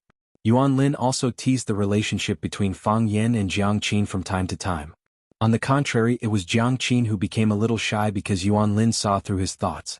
Just now, she did stand on the stage and boldly confessed. She thought it was just a simple interaction with her fans, but she didn't expect that the person involved was also at the scene. Fang Yen concentrated on driving, enjoying this long-awaited gathering of friends. "I like every program of yours very much," Fang Yen said with a smile. "I watched you walk on this road with my own eyes. At that time, you were still ignorant children, but now you have become the idols in the hearts of countless people. I didn't expect you to progress so fast, and I didn't expect you to be so talented in classical instruments. I arrived at the scene very early, looking forward to your appearance with the other fans, looking forward to the surprise you brought us. Not only did you bring surprises, but you also brought shock. As your teacher, I am really proud of you." "Mr. Fang, are you still a teacher at Rosefinch Secondary?" Jiang Qin asked. "No," Fang Yen said. "Ah, you left Rosefinch?" Jiang Qin exclaimed. "But it doesn't matter, you can go wherever you like. I'm still at Rosefinch. Fang Yan said, but I'm no longer a teacher, I'm a security guard. When they arrived at the familiar seafood stall, Fang Yan parked the car and then walked inside with Jiang Qin and Yuan Lin. The people of Huaqing liked to eat barbecue, drink cold beer and chat in the open air, but Fang Yan insisted on bringing the two girls into the private room inside. They were originally delicate and cute, and now they were members of the famous Arasima group. If their fans saw this, they might not be able to eat in peace again. Yuan Lin didn't like eating in the private room, so she said pitifully, I thought that when I returned to my hometown I could sit at the stall and eat seafood and drink beer without caring about my image, but I didn't expect this wish to come true. Fang Yan looked at her with a smile and said, Who asked you to be a big star now? Sigh, this feeling is really… Yuan Lin thought about it seriously and said, It's sweet and burdensome. Jiang Qin took the menu and ordered the grilled oysters and conch that Fang Yan liked to eat, and the sori, kebabs, eggplant and corn that Yuan Lin liked to eat. He also ordered his favorite chicken feet and sea white bean sprouts. He also took the initiative to order 3 mugs of beer, preparing to drink one each with Fang Yan and Yuan Lin. Jiang Qin handed the menu to the waiter, then sat at the side and quietly looked at Fang Yan.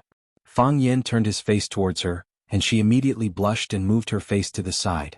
Yuan Lin burst out laughing, then looked at Fang Yan and asked, Mr. Fang, now that Qin and I have to call you teacher, if you marry Qin in the future, will I have to call Qin master's wife? Yuan Lin, watch me tear your mouth. Jiang Qin was extremely shy and she pounced over to grab Yuan Lin's little mouth. Yuan Lin hurriedly jumped up to dodge and played hide-and-seek with Jiang Qin along the table. She said, If you don't want to, then I'll marry Mr. Fang and you have to call me master's wife. Fang Yan felt that he couldn't sit still anymore. How could she bully an honest person like this? Chapter 495. Ding dang. The 3 glasses of beer collided with each other and made a crisp sound. Cheers to your results, Fang Yan said. Cheers to our reunion in 3 years, Jiang Qin said. Yuan Lin giggled and said, Cheers to the future when you have to call me master's wife.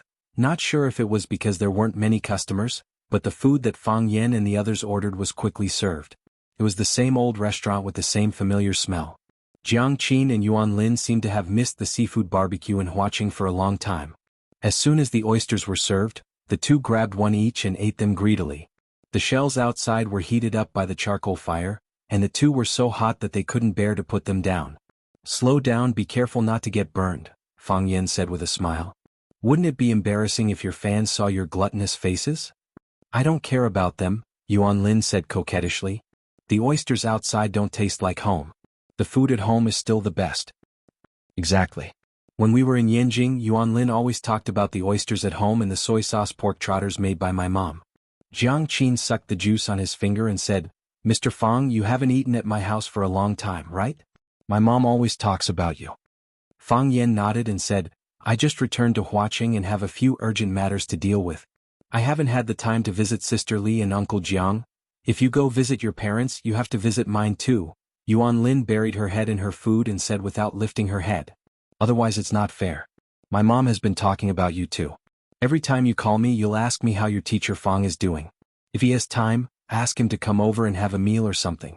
Teacher Fang, aren't you embarrassed to say no?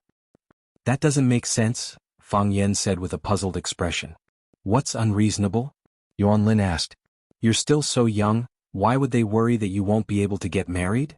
Who's worried? My mother is not worried at all. Yuan Lin said proudly, there are many men who like me.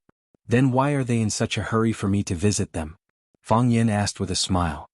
That's because you are our benefactor. At first we wanted to study music, but our family didn't agree. Now that they see that we have achieved such outstanding results, they naturally want to thank you properly. Yuan Lin explained with a serious expression. Then she looked at Fang Yan with a face full of joy and exclaimed, Mr. Fang, it feels great that you're willing to eat barbecue, drink beer and chat with us. I don't want to either, Fang Yan said with a smile. You dragged me here by force. What could I do? If it can make you happy, we'll pull you out every day, Jiang Qin said. Mr. Fang, you don't know how annoying you used to be. Yuan Lin and I said 100 words to you and you wouldn't respond to us. We said ours and you thought of your own. You completely treated us like transparent people. Sorry? Don't say sorry. Jiang Qin interrupted Fang Yan's words and said, as long as you're happy, we're willing to suffer any grievances. After eating and drinking their fill, they promised to meet again the next day. Jiang Qin and Yuan Lin finally agreed to let Fang Yan let them go back to the hotel to rest. They had been in high-intensity rehearsals for the past few days, and they had performed on stage for more than 2 hours tonight. Their physical strength had long been exhausted. The joy of seeing Fang Yan had supported them until now.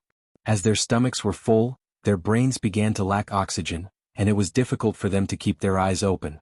Yuan Lin ran out to pay the bill. This little rich woman had always maintained a good habit of paying the bill first. Looking at the seafood sign above her head, Su Qi said with a smile, "Teacher Kai, let's sit here." Baldy looked at the sign and said, "Okay, let's eat here. I like this place and I used to often gather here with the teachers from school. As long as you don't order crabs, everything else will be fine." Su Qi pursed her lips and said, "Teacher Kai, we've agreed that this meal is on me. You can order whatever you want, whether it's crabs, lobsters, or abalones. You've been with me for so long today, so it's only right that I treat you to a meal." Baldy sat down on an empty table with some apprehension. Even now it still felt unreal.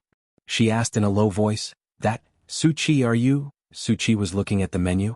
Hearing Baldy's words, she asked in confusion, "Teacher Kai, what are you talking about?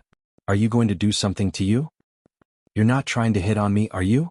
Baldy asked with a vigilant expression. "Su Qi, let's be clear, I admit that you're really beautiful and I quite like you. But the school has a rule that teachers and students are not allowed to be in a relationship. I'm a great teacher, Teacher Kai, security isn't a teacher, I'm not done yet. I'm a great teacher's security guard, and I'm responsible for Rosefinch's safety. I can't, and I'm not allowed to take the lead in breaking the school's rules," Baldy said in a sad voice. "Su Qi, just give up on me. There will be better things waiting for you in the future. We're not compatible." Su Qi didn't know whether to laugh or cry. She said, "Teacher Kai, you're thinking too much.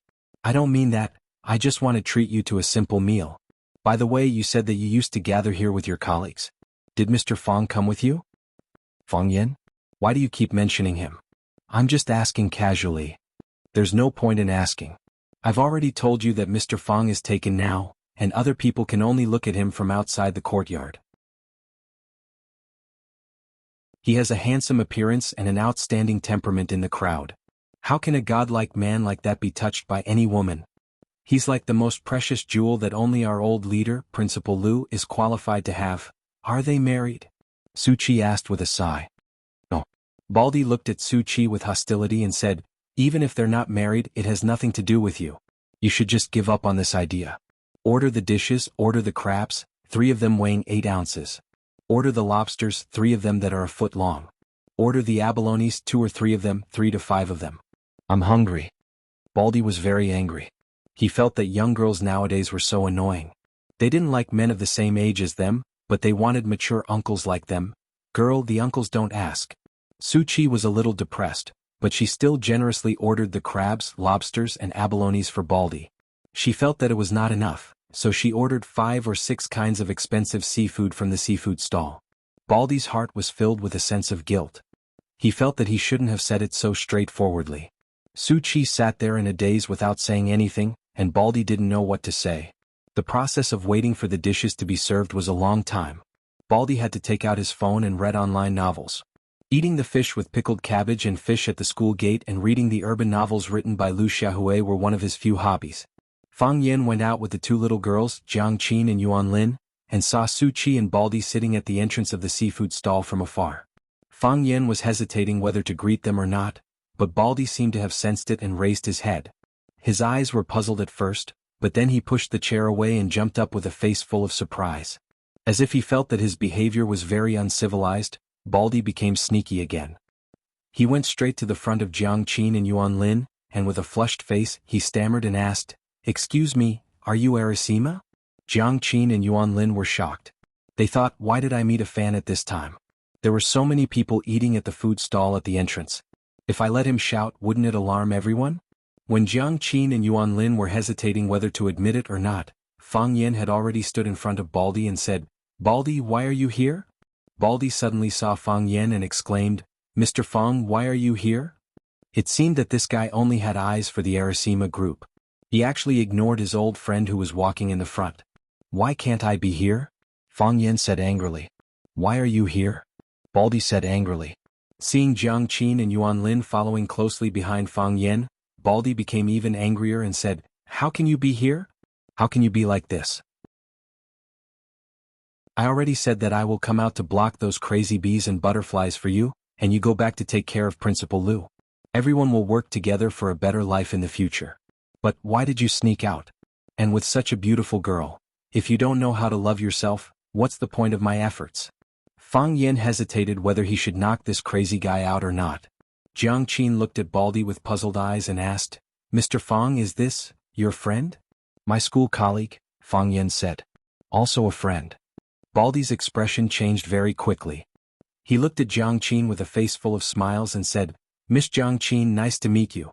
I'm Mr. Fang Yan's colleague and also his best friend." "Nice to meet you." Jiang Qin took the initiative to shake Baldy's hand. Baldy's face suddenly turned red. He wiped his palm on his clothes again and again before carefully shaking Jiang Qin's hand. He said excitedly, "Miss Jiang Qin, nice to meet you too. You're even prettier than in reality. Am I not in reality right now?" Jiang Qin asked slyly.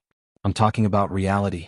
"No, I'm talking about TV." Yuan Lin also shook hands with Baldy. Baldy was so happy that he didn't even know he was Baldy. Suchi walked over and saw the Arasima group that was very close to Fang Yen. Suchi looked at Fang Yen and asked, "Mr. Fang, the person you said is braver than me, is it one of them?" Chapter 496. Fang Yen didn't expect to meet Baldy, nor did he expect Baldy to be with Suchi. Moreover, the two of them would go to the food stall for supper.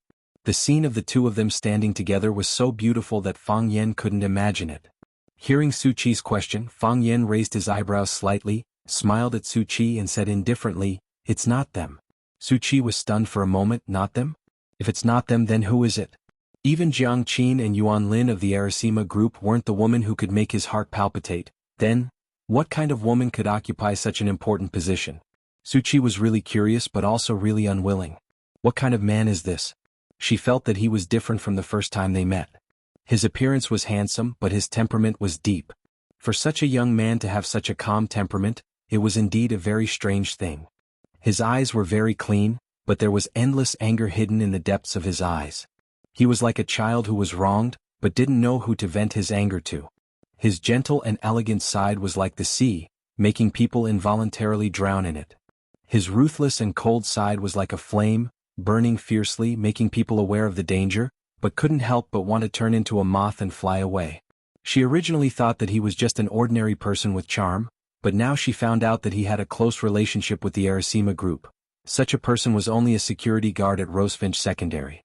Wasn't this the most absurd thing in the world? While Suchi and Fang Yen were talking, Jiang Qin and Yuan Lin were also looking at Suchi. She was a very beautiful girl, just like herself when she was young. Moreover, this girl had an air of nobility about her, and it was obvious that she wasn't born in an ordinary family. Yuan Lin was an expert in this area. She could easily tell from the stitches of the girl's skirt, the fabric of the shoes, and the style of the bag she carried with her, that this girl's outfit was worth at least 100,000 Wuxia dollars. The two women looked at each other with a tacit understanding that they were on each other's side. Hearing the strange conversation between Fang Yen and Suchi, Yuan Lin asked, "Mr. Fang, what are you talking about?" "Speaking of an old friend," Fang Yen said with a smile. "Is that so? Do we know each other?" asked Yuan Lin. Fang Yen nodded. Jiang Qin and Yuan Lin had met Qin Etian before. "Is it Sister Qin?" Jiang Qin was smart and immediately understood who the girl was. Suchi had used adjectives like braver than her. Qin Etian was undoubtedly the bravest girl they had ever met. "Oh, Sister Yi is also very brave." Fang Yen didn't answer Jiang Qin's question. Instead, he looked at Suchi and said, "You haven't eaten yet, right? We'll go first. You should go back and rest early after eating." Then he said to Baldy, "Baldy, you must ensure Suchi's safety." After saying that, he walked toward the parking lot. "Wait a minute," shouted Baldy angrily. Fang Yen turned around and looked at Baldy, asking, "Is there anything else?" Baldy's face was flushed. He walked to Jiang Qin and Yuan Lin and asked in a low voice, "Excuse me, can I take a picture with you?" Jiang Qin and Yuan Lin nodded. So Jiang Qin and Yuan Lin, one on the left and one on the right, accompanied Baldy to take a picture. Because Baldy was too shy, he bowed his head and was too embarrassed to look at the camera when taking the picture. This picture made Baldy look too wretched, like a robber who was arrested by two beautiful policewomen. Fang Yen left with Jiang Qin and Yuan Lin, leaving Su Qi in deep thought. That Sister Qin, what kind of person is she? Su Qi asked. She's not a person. Baldy was still immersed in the glory of taking a picture with his idol. He said casually, she's a goddess. As usual, Fang Yen woke up at 6 in the morning. When he opened the window and was about to change into his exercise clothes to go to the backyard, he saw a black Mercedes-Benz parked in front of the villa. A cold sneer appeared at the corner of Fang Yan's mouth, then he quietly walked downstairs. At this time Lu Chaoga hadn't woken up yet. He didn't want to disturb her rest. Fang Yan walked to the window of the Mercedes-Benz and looked inside. Then he gently knocked on the window. The window quickly opened. Lan Shanggu, who had just woken up from his sleep, rubbed his eyes and said embarrassedly, "Young Master Fang, I'm sorry I fell asleep while waiting. When did you get here?" Fang Yan asked. "Last night." Lan Shanggu opened the door and got out of the car. The bones in his body were cracking. He had maintained the same posture in the car for far too long. "Come in and have a cup of coffee," Fang Yan said. Fang Yan personally brewed a pot of coffee. He carried it to the living room and poured a cup for Lan Shanggu. Lan Shanggu quickly thanked him. Fang Yan held a cup and smelled the rich aroma of the coffee. He asked, "You didn't come to see me last night just to get a cup of coffee, did you?" The coffee had a rich aroma, but when it entered his mouth, there was a strong astringent bitterness. The coffee was bitter, but Lan Shanggu's heart was even more bitter. Lan Shanggu looked at Fang Yan with a serious expression and said, "Young master, I'm here to apologize to you." "Apologize? Is it because of helping Fule?" "That's already in the past, you didn't do anything wrong," Fang Yan said. "Young master, it's something else," Lan Shanggu said. "The Lan clan is preparing to invest in Longtu together with the Jiang clan, increasing their investment in Longtu Group. So, my portion of the shares will be diluted? Unless I also invest, otherwise I won't have much say in Longtu, is that right?" "Yes," Lan Shanggu said honestly. "This is a good thing for the Lan clan." Fang Yan looked at Lan Shanggu thoughtfully and said, "Everyone knows that the energy industry will be booming, but the threshold for this field is too high. Normal people can't get in. If the Lan clan can accept this admission ticket from the Jiang clan, it will be a huge boost to the Lan clan's future development. The Jiang clan is really generous to the Lan clan. After the death of the Jiang clan's elephant, he was actually willing to cut off the fattest thigh for you."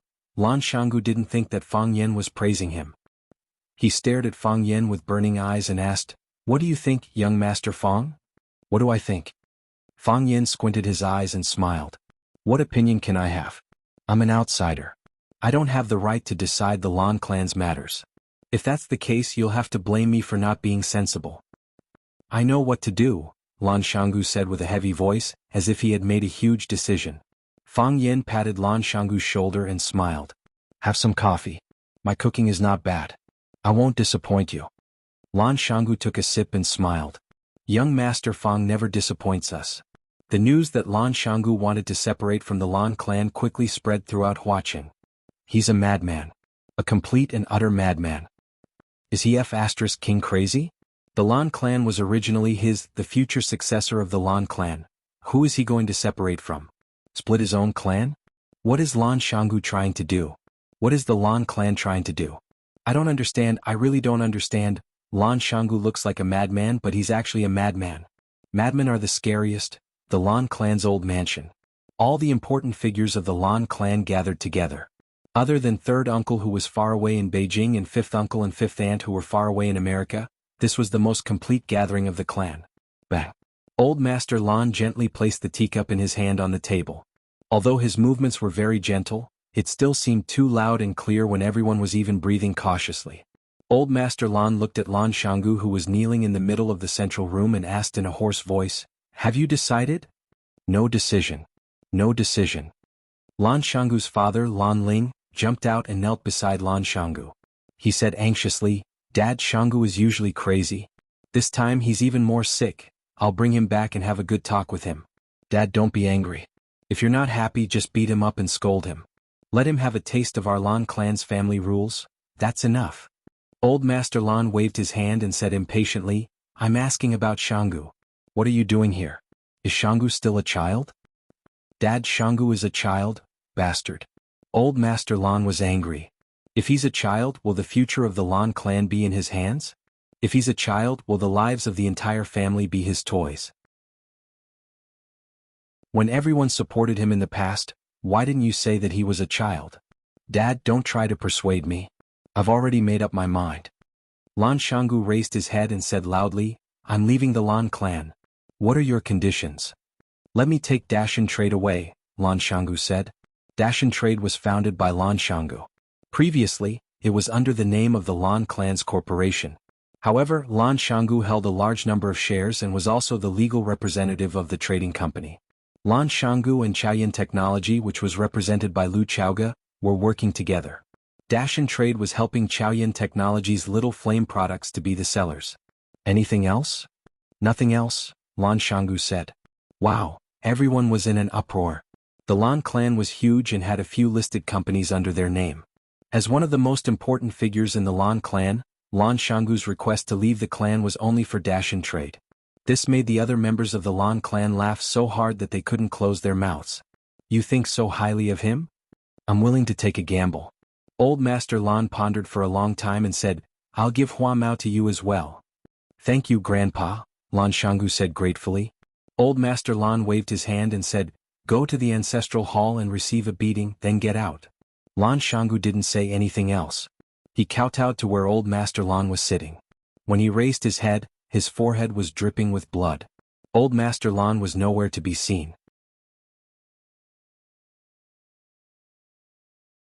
Chapter 497. Plop. A white jade chess piece landed on the chessboard. The young man smiled calmly and said, Checkmate.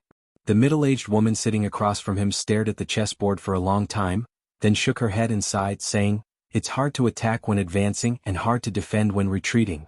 There are no reinforcements on the left, and no good generals on the right. I lost this game again. Jiang Junling nodded with a smile, saying, Auntie, you let me win. I didn't let you win. Li Yun shook her head and sighed, saying, I really tried my best. Jiang Junling picked up the teacup in front of him and took a sip, saying, Maybe men are more suited for the rough work of arranging troops and fighting. Li Yun chuckled, saying, That's right. Whether it's arranging troops or fighting in the bureaucracy, men always have the advantage. Of course, the Qin family is an exception. That girl Qin Etian is pretty good at what she does. She's not much weaker than you guys. The smile on Jiang Junling's face didn't change. He looked at Li Yun and said, You can't be envious of such things. Some people are God's favorite children, born with everything. Qin Etian must be God's own daughter. Li Yun sighed softly, saying, A son should be like Jiang Junling, an adopted daughter should be like Qin Etian. What a good saying. I think the two of you are really a good match, standing together like a perfect couple, making people like you from the bottom of their hearts. The sharpness in Jiang Junling's eyes disappeared in a flash, then returned to normal. He said with an indifferent expression, This kind of thing depends on fate. It can't be forced. Military orders, not that I'm being nosy, but I think men should be more proactive in this kind of thing. Just like the saying goes, a son should be like Jiang Junling, and there is only one Jiang Junling in this world. An adopted daughter must be like Qin Etian, and there is only one Qin Etian in this world. If you don't take the initiative, there are countless young people who will. What are women most afraid of? What she was most afraid of was a stalker. What if, and I mean what if Yi Tian is snatched away by another man, how regretful would that be? Jiang Junling smiled and said, That's because we're not fated to be together yet. I can't blame anyone else. Sai, you are brave and resourceful in other matters, but you are too passive when it comes to matters of the heart. Why don't I go back to Yanjin a few days later and discuss it with Old Master, asking him to personally communicate with the Qin family? Looking at the Qin family's intentions, if the Qin family's Old Master made a move, this matter would be 40% successful. If you can get that woman to agree, then this matter will be 80% done. If you and Yi Tian get along well, then wouldn't it be 100% done?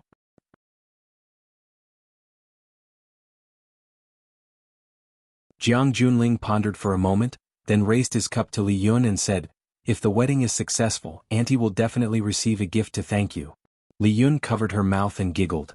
You're treating me like an outsider. I'm just concerned about my nephew's marriage. Don't tell me I'm going to accept gifts. Since you don't object, I'll start taking care of it when I return to Beijing.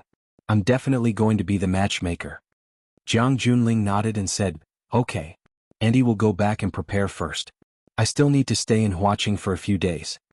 Li Yun looked at Jiang Junling with a guilty expression and said, "This time, the military order has been wronged." Jiang Junling smiled and said, "What's there to be wronged about? It's all for one's family." Li Yun sighed and said, "It's like playing chess. First you cut off your horse's leg, then you tie up your elephant's leg. How can you win this game? Feng Xing is stupid. He did such an outrageous thing and gave that Fang Yen a handle to threaten the military order and our family of generals. Otherwise, how could the military order be so passive? How could we agree to his greedy conditions? Don't worry about the gains and losses of one city and one land." Jiang Junling smiled and said, "Hasn't the new game just begun?" "Yes, the new game has just begun." Li Yun praised and said, "Pulling the Lan family into the game, this is an extremely ingenious move. Not only did it disintegrate the beneficial alliance that Lu Chaoga built in Huaqing with the Qin family as the main force and the Lan family as the auxiliary force, it also expanded a huge space for the Jiang family to move again. If the Lan family and them were on the same side, the Jiang family would be in a difficult situation in Huaqing. No matter how capable Jiang Zhulu is, he wouldn't be able to lead the rise of Longtu. It's already difficult to breathe, how can you talk about waving a knife and snatching a cake?" However, things aren't going so smoothly. Jiang Junling's eyes became gloomy. Lan Mountain Valley actually did such a thing, it's indeed a bit unexpected. He's just a loach that likes to jump around. Li Yun sneered. Once he leaves the Lan family, he's nothing. "I hope so," Jiang Junling said in a low voice. "Fang Yen and I are just two chess players, we're busy placing the chess pieces on the chessboard. When the real day of victory arrives, I hope I'll be the final winner." Jiang Junling looked at the chessboard in front of him and said, "Just like just now." Li Yun looked at this confident man, her eyes sparkled and said, "I believe that you'll definitely be the final winner." "I'm ready," Jiang Junling said firmly, ready to welcome victory. The incident of Lan Mountain Valley leaving the Lan family was still fermenting in Huaqing, and it was getting more and more intense. Everyone thought that Lan Mountain Valley was crazy. If he wasn't crazy, why would he do such a crazy thing? Even the Lan family's internal members expressed their pity for Lan Mountain Valley's actions while happily scolding him for being an idiot. The most important thing in life is to make a choice. Before the result comes, who knows if it's right or wrong. When the outside world pushed Lan Mountain Valley to the teeth of the storm, Fang Yen was still living his simple and pure life. He woke up at 6 in the morning to exercise, took a shower and changed his clothes, and then prepared breakfast for himself and Lu Chaoga. Lu Chaoga was still resting at home. Fang Yen drove Lu Chaoga's car to the school for work. Fang Yen parked the car and was about to walk towards the school's security booth when the school's dean, Li Ziqiang, ran over and said while panting, "Mr. Fang, I saw Principal Lu's car from afar and thought it was the old leader who came to the school for an inspection. I didn't expect it to be you who drove the old leader's car to work. Is Principal Lu all right?" "She's fine," Fang Yen said with a smile. "I haven't seen the old leader for a while, I really miss her a little. Go back and help me ask when the old leader is free so that I can visit her." Li Ziqiang looked at Fang Yen expectantly and said. Fang Yen nodded and said, "I will pass the message to her. But she has been really busy recently, I'm afraid she won't be able to find time for a while." The wound on Lu Chaoga's palm had not completely healed, and the wound on her neck was still scarring. Before the wound on her hand had completely healed and the scar on her neck had not completely disappeared, she probably wouldn't be willing to see anyone, right? Whether it was a woman or a goddess, loving beauty was innate to them. Of course, they were still male gods and loving beauty was also innate to them. Li Ziqiang naturally knew that Lu Chaoga was very busy now. The small fireball product was popular all over the country. As the creator of the small fireball, how could Lu Chaoga be idle? Sometimes, Li Ziqiang would also reflect on himself. He wondered why he had been blinded by lard back then and kept going against Principal Lu. Back then, when everyone was rejecting and suppressing Lu Xiaoga, he had resolutely stood on her side and become her loyal confidant. When she left, whether he continued to stay at the school or followed her to Chaoyan Technology, his life would have been more comfortable than it was now, right? "I know Principal Lu is busy, but you must ask her to take care of herself," Li Ziqiang said with concern. "I will pass on Director Li's concern," Fang Yen said. Li Ziqiang laughed heartily and said, "Thank you, brother. We old buddies at the school are still waiting to attend your wedding with Principal Lu. When you guys are going to have a wedding, you must let us know in advance. I won't be at the table that day, I will stand at the door and be your guest usher." Fang Yen smiled and didn't explain much. Because more and more people knew that he and Lu Chaoga were living together, everyone thought that they were already a couple. As for the wedding banquet, wasn't it natural? Li Ziqiang patted Fang Yan's shoulder and said, Mr. Fang is busy, I'll go check on the students' military training. Children nowadays are getting more and more delicate. They feel that they have been wronged by a little scratch. Sigh, how can they bear it when they enter society in the future? Li Ziqiang walked toward the playground in the backyard of the school, and Fang Yan walked from the inside to the security booth. The two of them went in opposite directions.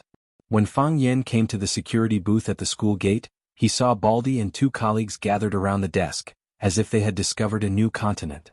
Seeing Fang Yan come in, everyone looked at him with envy. Mr. Fang, someone sent you flowers? What kind of flowers are these? The purple ones are pretty. Mr. Fang, there's also a box with strawberry cake in it. Can I have a strawberry? Mr. Fang is outrageously handsome, it's natural for beautiful women to like him. Baldy looked at Fang Yan as if he wanted to say something. Fang Yan looked at Baldy and said, What do you want to say? The enemy's artillery is fierce, but no matter what, you have to hold on, Baldy said earnestly. He patted his chest as if he was facing death calmly and said, I will always be with you. A taxi parked in front of the school gate. Jiang Qin and Yuan Lin, who had disguised themselves with hats and masks, jumped out of the back seat of the taxi and ran toward the security booth of Rosefinch Secondary. Baldy didn't expect to see his idol again early in the morning after he had just separated from him last night. His face was full of surprise. When he was about to run out to greet them, Fang Yan grabbed his arm. Director, I'm taking a day off today, Fang Yan said. Then he quickly walked over and pulled Jiang Qin and Yuan Lin into the school. These two girls, do they want me to be on the news? A few security guards at the security booth were full of envy and said, Mr. Fang is the super king of security. Baldy felt very upset. His idol was good in all aspects, but his taste was too poor.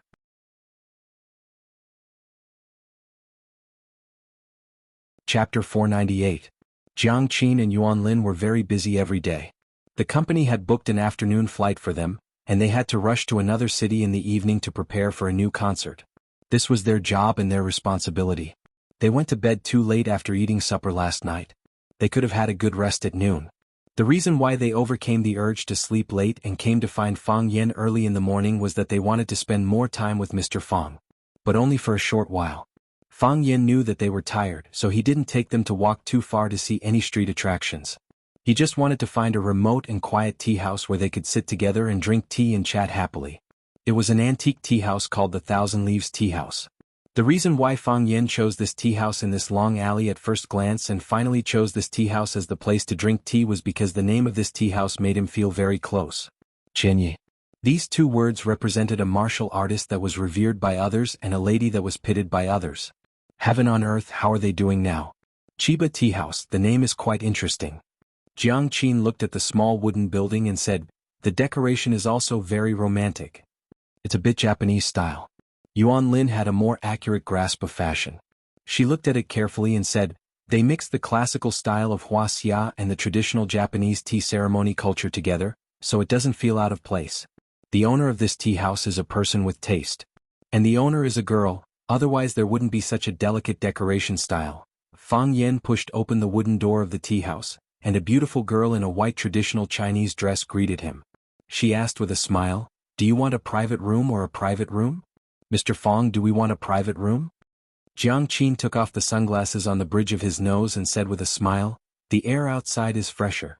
Let's sit near the window, smell the tea and bask in the sun. It's so petty. This is the life I dreamed of when I was a child. Fang Yan smiled and said, okay. Then a private room. A window seat. The girl led the three of them to the wooden table and chairs on the boat, and then asked with a smile, what kind of tea would you like to drink? Fang Yan looked at the decoration of the tea house with great interest and asked, is the owner of this tea house surnamed Chiba? Yes. The girl nodded and said proudly, our master's surname is Chiba.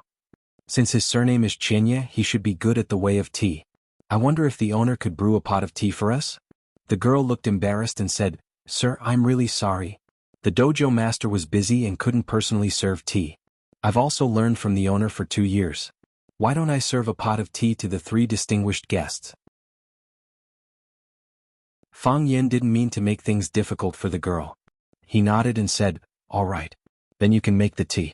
Just choose what you're good at. Thank you for your understanding, sir.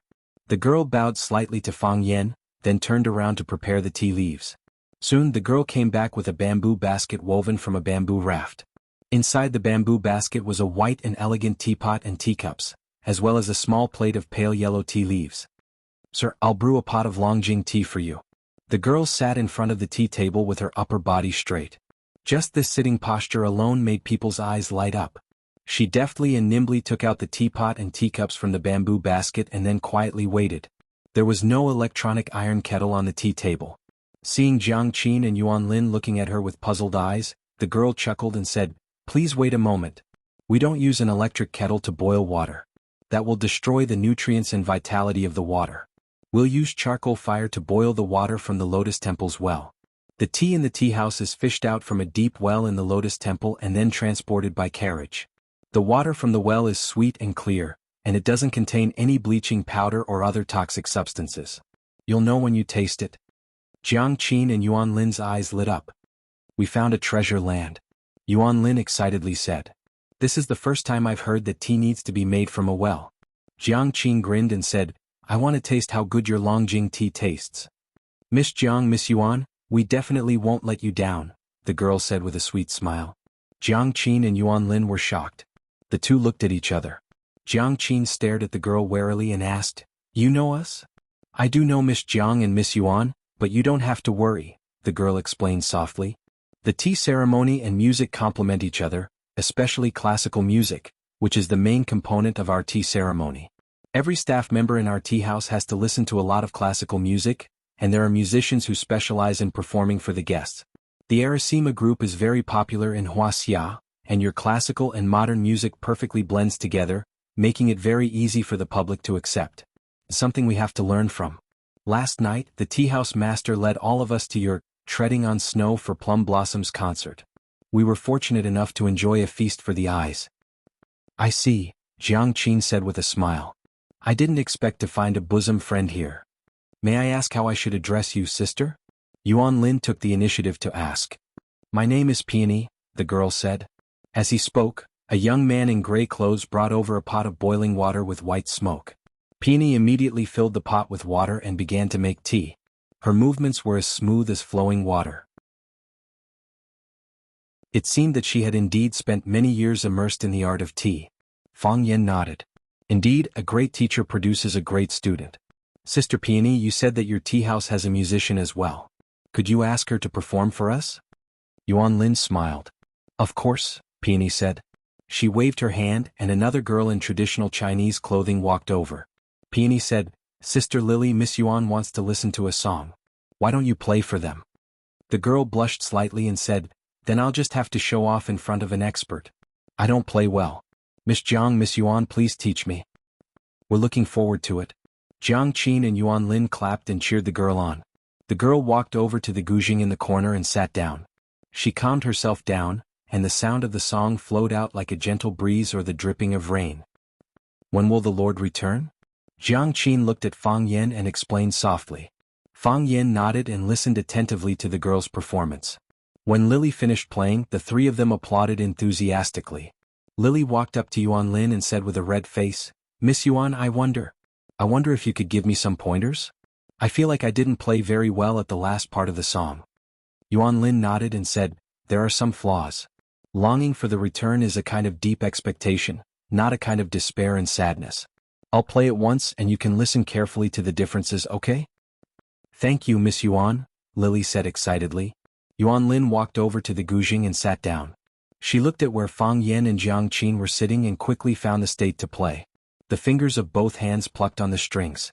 It was affectionate and made people feel a sense of loneliness and helplessness. When the song reached its climax, the wooden door of the tea house was forcefully pushed open with a bang.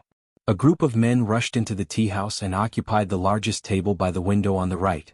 The leader was a man in black trousers and a white shirt with a checkered vest over it. He had square eyes, thick eyebrows, and thin lips. With a cheeky smile, he said to Lily, "Ask your owner to come out and make a pot of tea for me." "Mr. Du, I'm sorry, our owner is not here. What tea do you want to drink? I'll make it for you, okay?" Lily seemed to be very afraid of the young man, and her smile was flattering. A man in black slapped the table and scolded, "You're going to make tea? Who do you think you are? How can our president do swallow the tea you make? Ask your owner to come out or we'll smash your shop. Little Black, how many times have I said that you should be polite when talking to girls? The man in the waistcoat stopped the man beside him from showing his power. He looked at Lily with a smile and said, "These guys are all rough people. They haven't read many books, so their words are not very pleasant to hear. Miss Lily, don't lower yourself to their level. It doesn't matter." Lily said with a smile, "I'll make a pot of tea for Mr. Du. What tea does Mr. Du want to drink?" "Lily, I'm sincere to you. Don't deliberately deceive me. You know that I'm here to see your owner. Ask her to come out and make me a pot of tea. I'm not a tiger. Can I eat her in one bite?" "Mr. Du, our owner is really not here, Pa." Lily's face was slapped by the man in black named Little Black. Little Black wanted to slap again but was stopped by the man in the waistcoat who said, Okay. I brought you here to drink tea. I want to cultivate your temperament so that you won't get angry easily like a bunch of donkeys. We're still talking, how can you hit me?" Little Black apologized to Miss Lily. Little Black glanced at Lily coldly, but he didn't mean to apologize. The man in the waistcoat smiled bitterly and said, "These stubborn donkeys, I really can't do anything about them. Lily, go and ask your owner to come out. I've been here every day this week. Except for the first 2 days when I could see your owner has been avoiding me these days. This is not the way to treat a guest, right? Mr. Du, it's not that our owner doesn't want to see you. She's really not in the shop." Clang. The man in the waistcoat kicked Lily's stomach. Lily screamed in pain, fell back to the ground and then rolled over repeatedly. She knocked down several tea tables and several pots of flowers.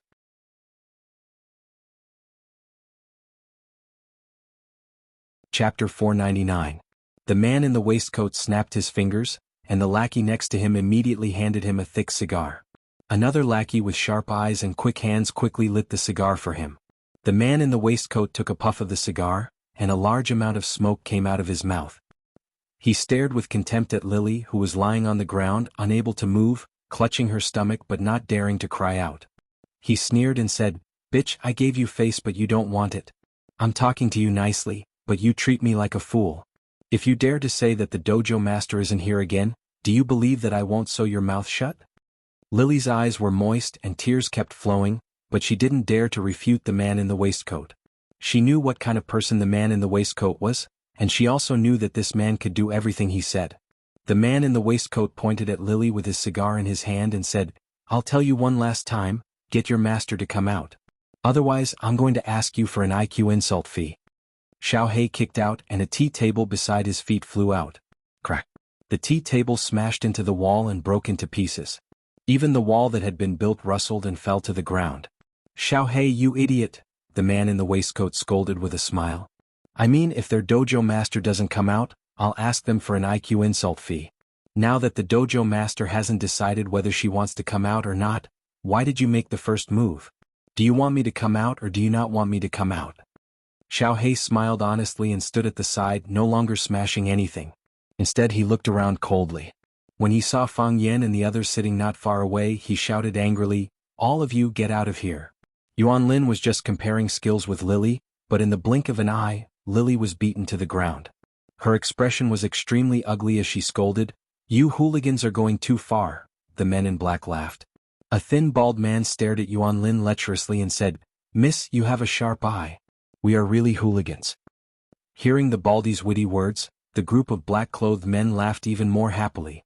Jiang Qin was worried that Yuan Lin would be at a disadvantage sitting there alone, so he quickly got up and walked over to stand with Yuan Lin. When the black-robed men saw Jiang Qin and Yuan Lin, these two pretty and lively girls, their eyes lit up, and some of them kept swallowing their saliva. Good luck. Originally, I wanted to accompany boss to pick up girls, but I didn't expect to see such a hot chick. Brothers, don't fight with me, I've decided on the girl sitting in front of the piano.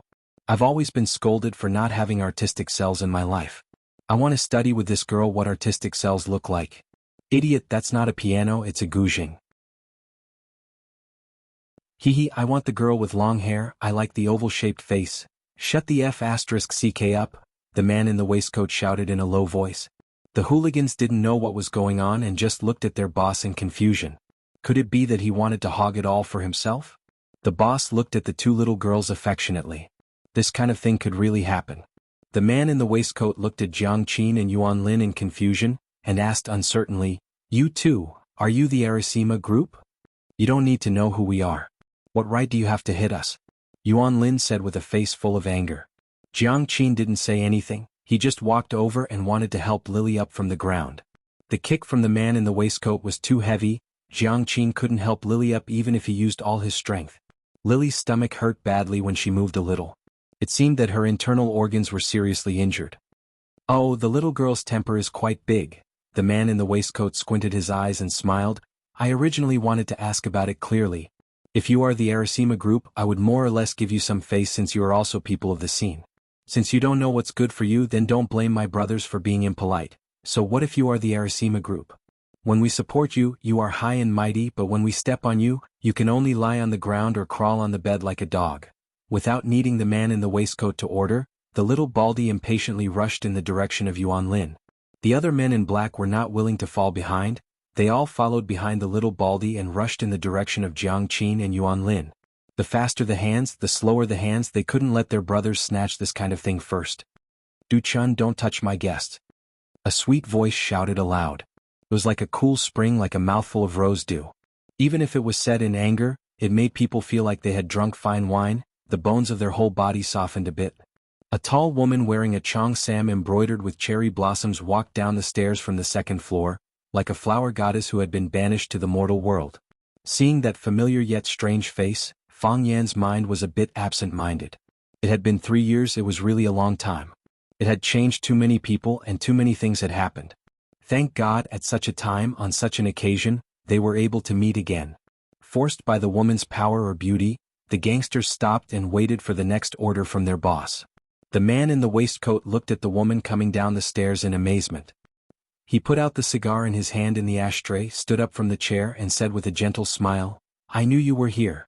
If you had come down earlier, my little friends wouldn't have dared to be presumptuous in front of you." He waved his hand and the men in black immediately retreated. The cherry blossom woman walked in front of the man in the waistcoat in high heels, squatted down to help Yuri and asked with concern, "Yuri, how do you feel? Do you feel uncomfortable anywhere?" "Master, my stomach hurts," Yuri said with a face full of tears. The man in the waistcoat's kick was sharp and fierce, and the girl's delicate body couldn't bear it at all. "Don't be afraid, it will be fine. I will take you to the hospital now." The cherry blossom woman held Yuri's hand and comforted her. I'll do it," the man in the waistcoat said attentively. "It's my fault. If I hadn't brought these boorish men here, Miss Yuri wouldn't have been injured. I will bear the responsibility. I will send someone to take her to the hospital." The man in the waistcoat waved his hand, and 2 men in black came over to move the girl. "No need," the cherry blossom woman refused. "I will take care of my family myself." "Your family is my family, why are you being so polite with me?" The man in the waistcoat said with a smile. "What are you waiting for? Quickly send her to the hospital for a full-body checkup. You idiots, you can't do anything but spoil things. In the future, don't hurt people so easily. Can't you think before you do something?" The gangsters were timid, and they didn't have the courage to tell the truth. "If you don't take the blame for the boss at this time, what does the boss want you to do?" I said no. The cherry blossom woman's voice suddenly rose, and she stared angrily at the men in black who ran over to take Yuri away. All right. All of you come back." The man in the waistcoat called his men back. He squatted down to support Yuri's arm and said, "I will accompany you to take her to the hospital for a checkup. Don't worry, I will bear all the expenses." Yuri avoided him in fear as if she was avoiding a poisonous snake. She didn't dare to let the man in the waistcoat touch her body. "I don't need you." The cherry blossom woman pushed the man's hand away. The man in the waistcoat's face turned cold and he said, "Chiba Karu, are you rejecting me?" "Yes." The cherry blossom woman's voice was very firm and she said, "The answer is the same as the first time, I don't like you. Not only do I not like you, but I also hate you. The women of our Chiba family will never like a hooligan without a sense of morality. That is an insult to the Chiba family, and an insult to the God of Swords family." The man in the waistcoat's face changed several times, and then he slapped the cherry blossom woman's cheek. The cherry blossom woman actually had some martial arts background, and she tilted her head back just in time to avoid his attack. "Interesting." The man in the waistcoat laughed sinisterly. "You dare to dodge? I'd like to see how long you can hide." As he spoke, he slapped the cherry blossom woman's face again. Slap. His arm was raised in midair, but he couldn't swing her down no matter what. Someone grabbed his arm and there was a big hand on his wrist. The man in the waistcoat looked up and saw that it was the young customer who had been drinking tea by the window. He said with a face full of sarcasm, "If I were you, I would immediately kneel down and kowtow 3 times, and then scram as far as I can." "I don't think so," Fang Yan said. He began to exert force with his palm. Crack, crack. The sound of soybeans being stir-fried could be heard. "Let go, let go." The man in the waistcoat hadn't felt the pain just now. By the time he truly felt it, the pain was already unbearable. His breathing became rapid, and even the pain made it difficult for him to breathe. The muscles on his face kept twitching as if he had just received an electric shock. No, he was currently receiving an electric shock. Tears came out of his eyes. Yes, they were really tears. They were the things that he had thought were the most fragile and cheap. It was a heart-wrenching pain, a pain that burned his soul. He wanted to scream, but even so, he had lost the strength to do so. The man in the waistcoat's arm began to change shape, and then it began to twist. In the end, it turned into a sausage that seemed to be supported by nothing hard. When Fang Yan let go of the waistcoat's wrist, the man had already collapsed to the ground like a pile of mud. Fang Yan had broken the bones of the man's hand inch by inch with his soft force. Even the most brilliant doctor couldn't repair them.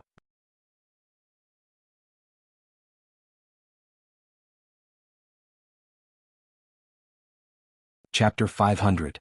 Because the pain almost made him faint, but because of the pain he kept his brain awake. That kind of pain was like a steel knife, cutting into the deep cortex of his brain again and again. It made his whole body tremble in pain, but he could clearly feel the process of the steel knife cutting into the cortex. The man in the waistcoat didn't expect that he would encounter such a devastating blow when he just came to a small tea house to drink tea and flirt with girls. Fang Yan appeared too suddenly and clasped the wrist of the man in the waistcoat. When the men in black found that their boss was caught, they couldn't act rashly.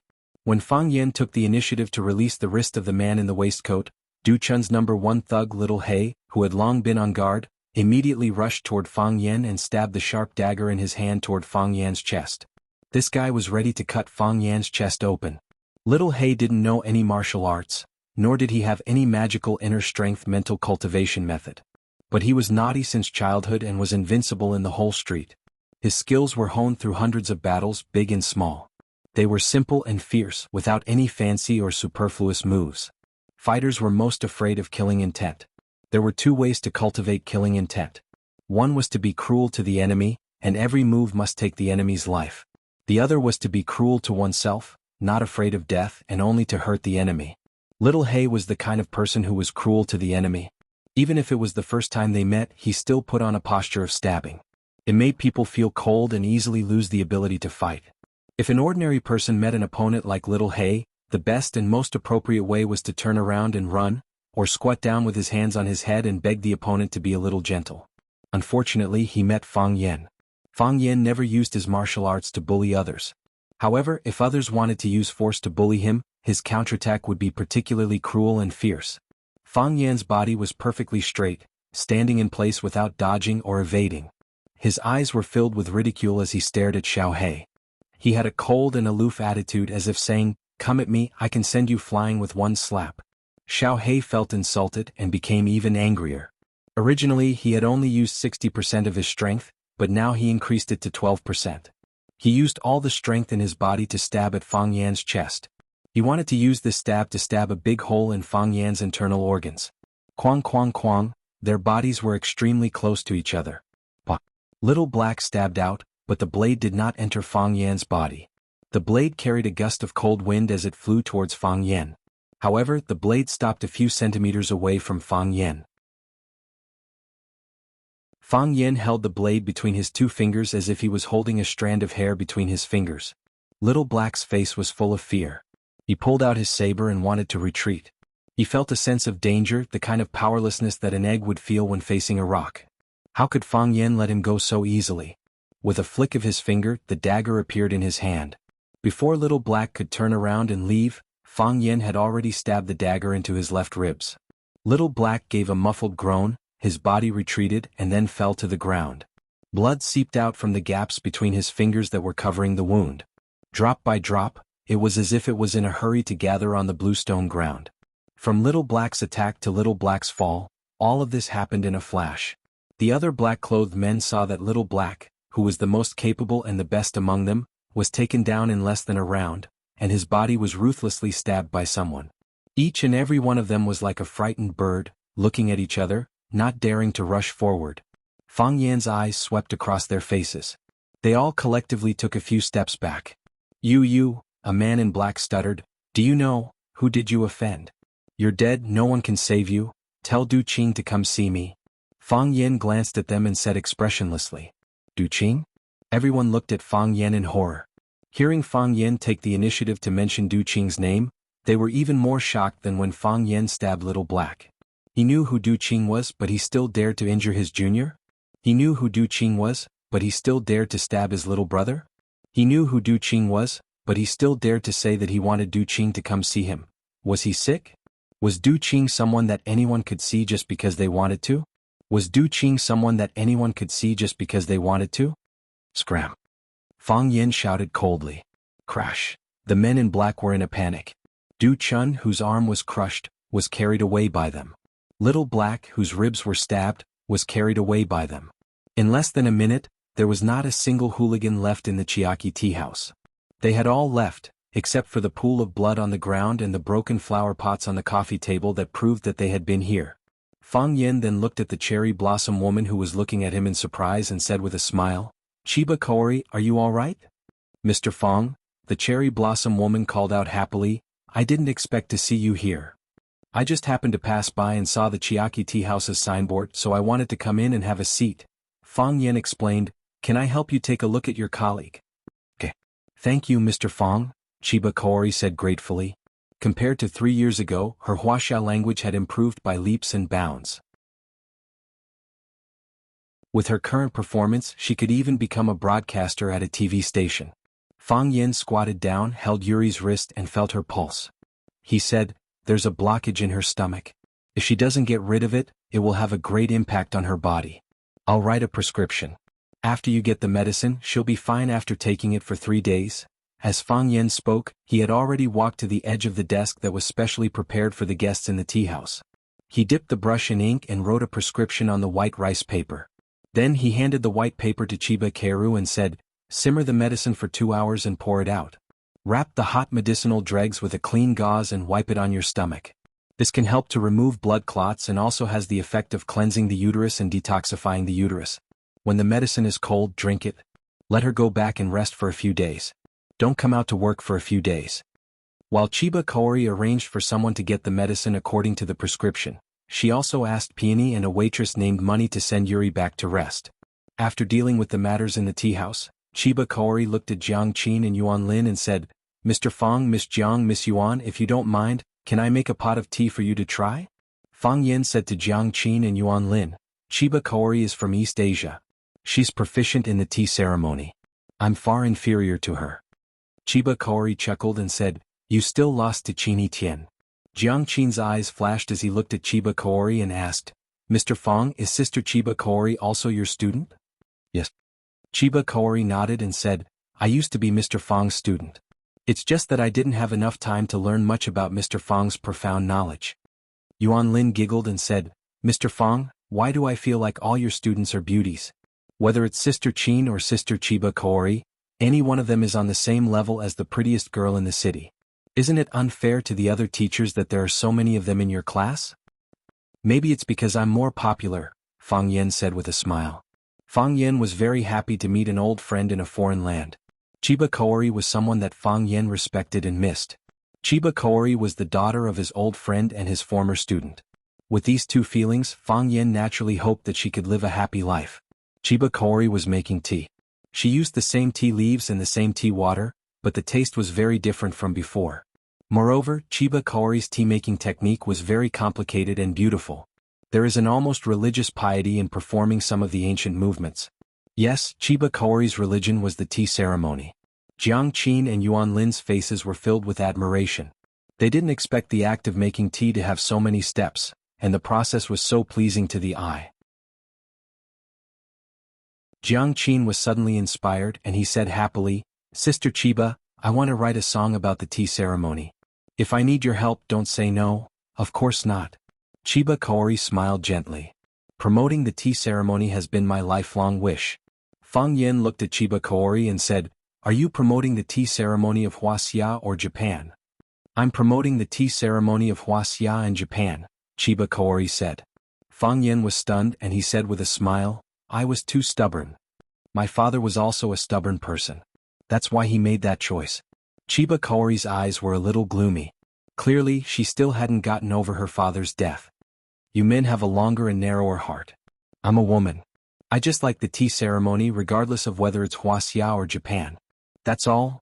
Back then you told me that you'd stay in Wuxia. I didn't expect you to really not go back," Fang Yen said with a sigh. "I can't leave." Chiba Kaori shook her head. "Mom went back and so did my brother. If I leave too, he'll be lonely. Although he never said it, he's very afraid of being alone." "I miss him too," Fang Yen said. "I visit him often. The more I see him, the more I feel that he's a great person." While they were chatting over tea, the glass wooden door of Chiba Tea House was pushed open by two men in black.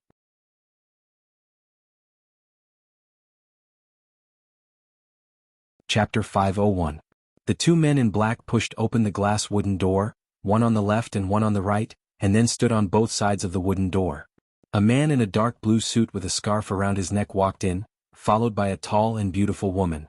Du Qing was here. He was cultured and elegant, with a strong scholarly aura around him. If no one introduced him, it would be hard to tell that this man was the king of Huaqing's underworld. When Du Qing saw Fang Yen, he laughed and walked over, saying, "Brother Fang, long time no see. You look even better than before." Fang Yen stood up and shook hands with Du Qing. Then he said with a smile, "Mr. Du, you look like you're riding on the crest of success. Compared to 3 years ago, you look even younger." "Really?" Du Qing was overjoyed. "I wouldn't believe it if someone else said it, but since Brother Fang said it, then I'll gladly accept it. Brother Fang, you left for 3 years. How could you be so heartless, not even giving Brother a call? Not even leaving a message for Brother? I went to visit the Liu family a few times and asked about your situation, but he didn't want to say much, only saying that he was being filial at home." The smile on Du Qing's face disappeared, and his big hand held Fang Yan's hand tightly, saying, "Brother, I was worried, so I asked someone to ask around, but I didn't expect to hear such grievous news. I immediately called you, but I couldn't get through. Brother, it's a little late to say this, but don't be too sad." "Thank you, Brother Du," Fang Yen said gratefully. His father died in battle and Fang Yen was disheartened. Because Fang Yen decided not to return to Huaqing for the time being, the phone was constantly ringing, and it was abnormally noisy. In order to completely calm down, Fang Yen turned off his phone. This turned off for 3 years. No matter if Du Qing's concern was sincere or not, Fang Yen still owed him a favor for being willing to call and comfort someone at that time. "What are you thanking me for?" "I didn't help much, it's my fault," Du Qing said with an apologetic expression. Fang Yen invited Du Qing to sit down, and said to Li Ya, who was standing behind Du Qing, "Miss Li, please take a seat." Li Ya stood beside Du Qing and said mockingly, "I never thought that Mr. Fang would still remember a small fry like me. It's really flattering." Li Ya's words were filled with thorns, but Fang Yen did not think much of it and said, "My memory has always been good. I can even remember the name of a kitten or puppy that I've dealt with before." "Fang Yen, don't go too far." Li Ya slapped the table and shouted angrily, "Li Ya." Du Qing waved his hand, signaling Li Ya not to be rash, and said, "Sit down and drink some tea." Li Ya did not dare to disobey her uncle's orders, and angrily sat beside Jiang Qin. Du Qing chuckled as he looked at Fang Yen and said, "Children have a stubborn temper and have been sulking with me the whole way. Children are still immature, and quarreling with their parents is a common occurrence. Brother Du, don't take it to heart." Fang Yen comforted her. "Fang Yen, who's a child? Who's immature? What did my brother do for you to beat him up like this? What kind of deep hatred do you have for him to crush someone else's arm? Do you know that he's already ruined? That hand is already ruined. The doctor said that it can't be cured and that it will never be cured." Li Ya shouted with red eyes, her eyes filled with burning hatred. Du Chun was not Du Qing's son, but the son of Du Qing's younger brother. Du Qing's father was a carpenter. Once, when he was working on a beam, he fell and broke his leg, causing the family's living conditions to plummet. Du Qing dropped out of school early, and after entering society he joined a gang.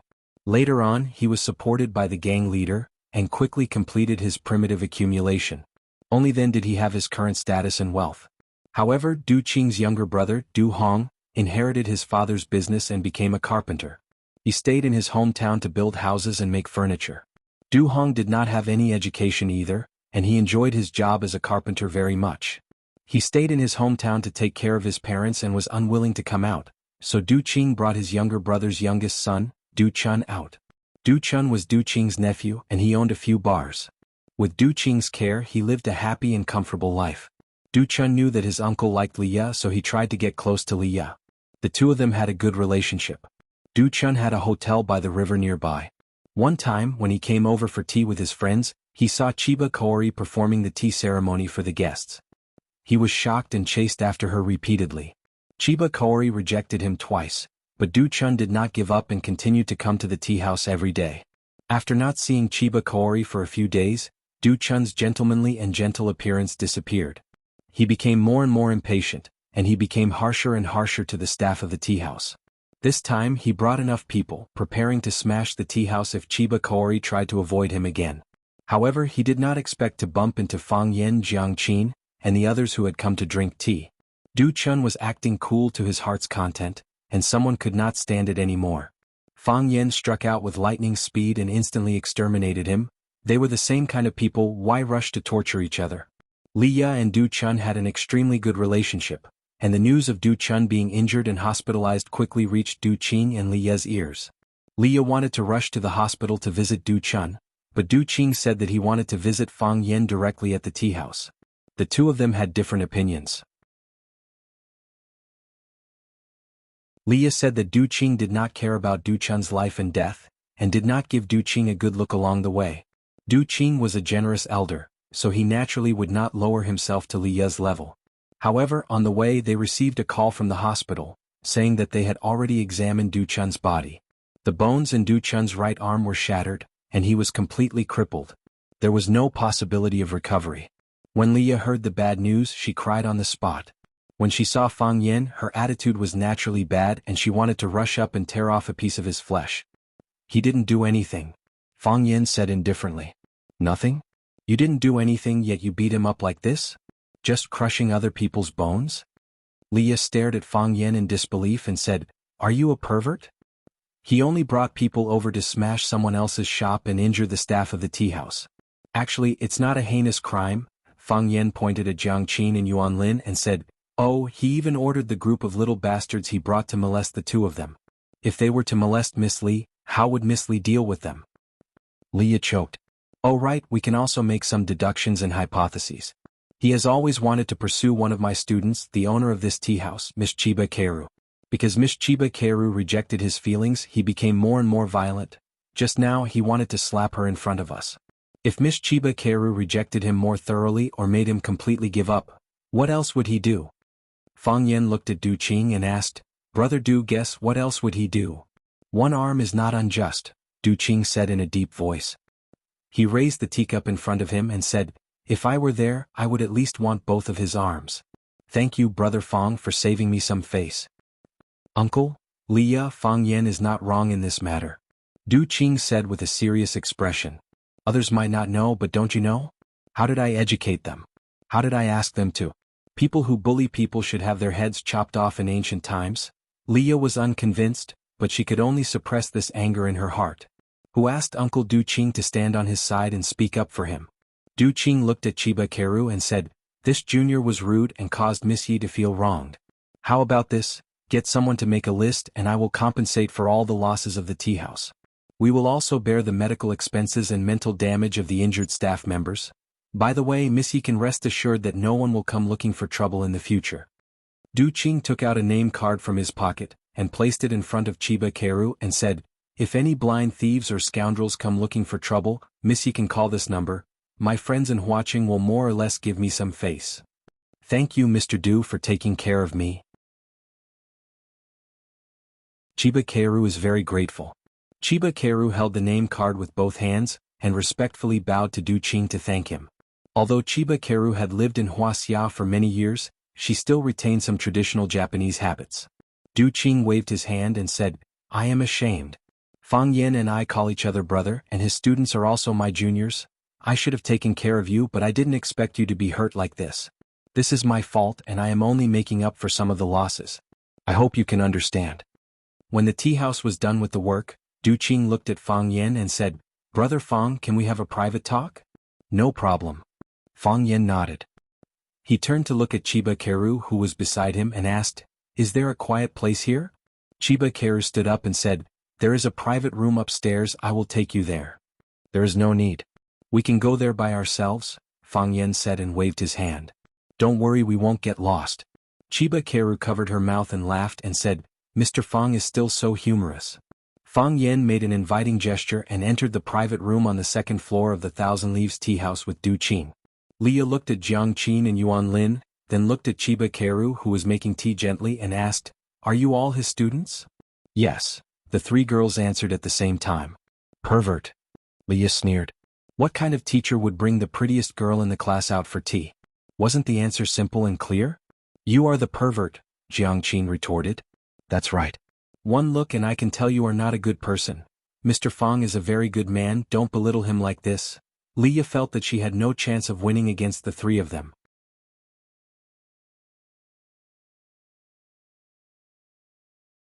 Chapter 502. The second floor was filled with individual private rooms. They were also constructed with a large amount of wood. The decorations were more exquisite than the ones below, but it didn't seem too complicated. It was as antique as the ones below, which made people feel better for no reason. Fang Yen and Du Qing chose a room near the window and sat down. They didn't even call for the waiter to bring them tea. "What do you want?" Du Qing looked at Fang Yen sitting opposite him and asked in a low voice. After not seeing him for 3 years, this man's change could be described as heaven and earth.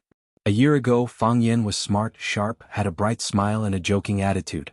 He didn't seem to care about anyone or anything, and he played around in this world with a playful attitude. Some people hated him, but there were also people who liked him from the bottom of their hearts. Because this kind of person didn't look like a bad person at first glance. But now Fang Yen was gloomy and cold. From the way he crushed Du Chun's arm and stabbed the knife into Xiao Hei's ribs, it could be seen that he was also a little cruel. His eyes were still clear, but the occasional flash of sharpness was frightening. His smile was still moving, but when the corners of his mouth curled up slightly and his eyes narrowed slightly, it was enough to frighten people. His heart was vicious and his eyes were murderous. These two temperaments were contradictory to his pure temperament. They were easily highlighted and he couldn't suppress them even if he wanted to. Du Qing knew what Fang Yen had experienced and he also understood why he had such a change.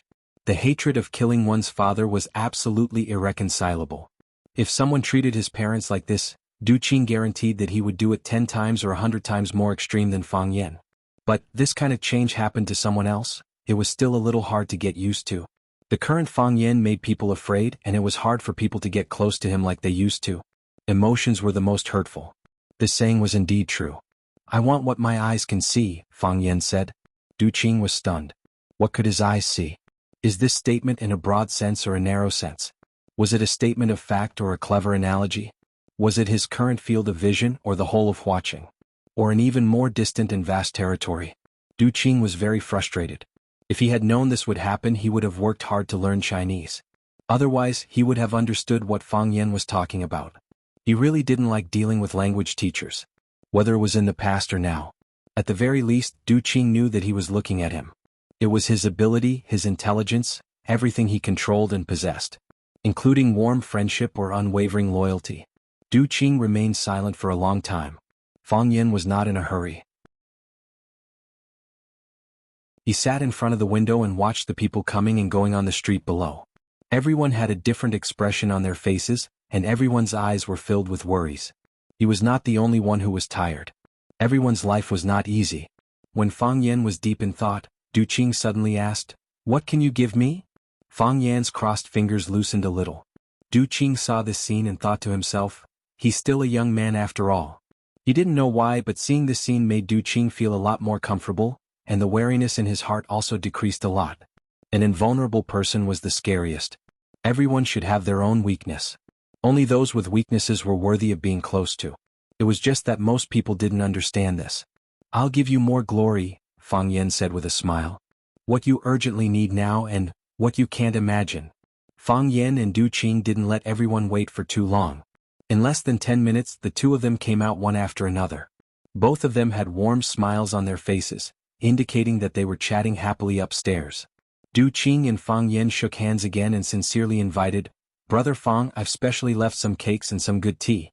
You must come to my place when you have time. I'll definitely bother you." Fang Yen nodded and agreed. Du Qing then shook hands with Jiang Qin and Yuan Lin to bid farewell.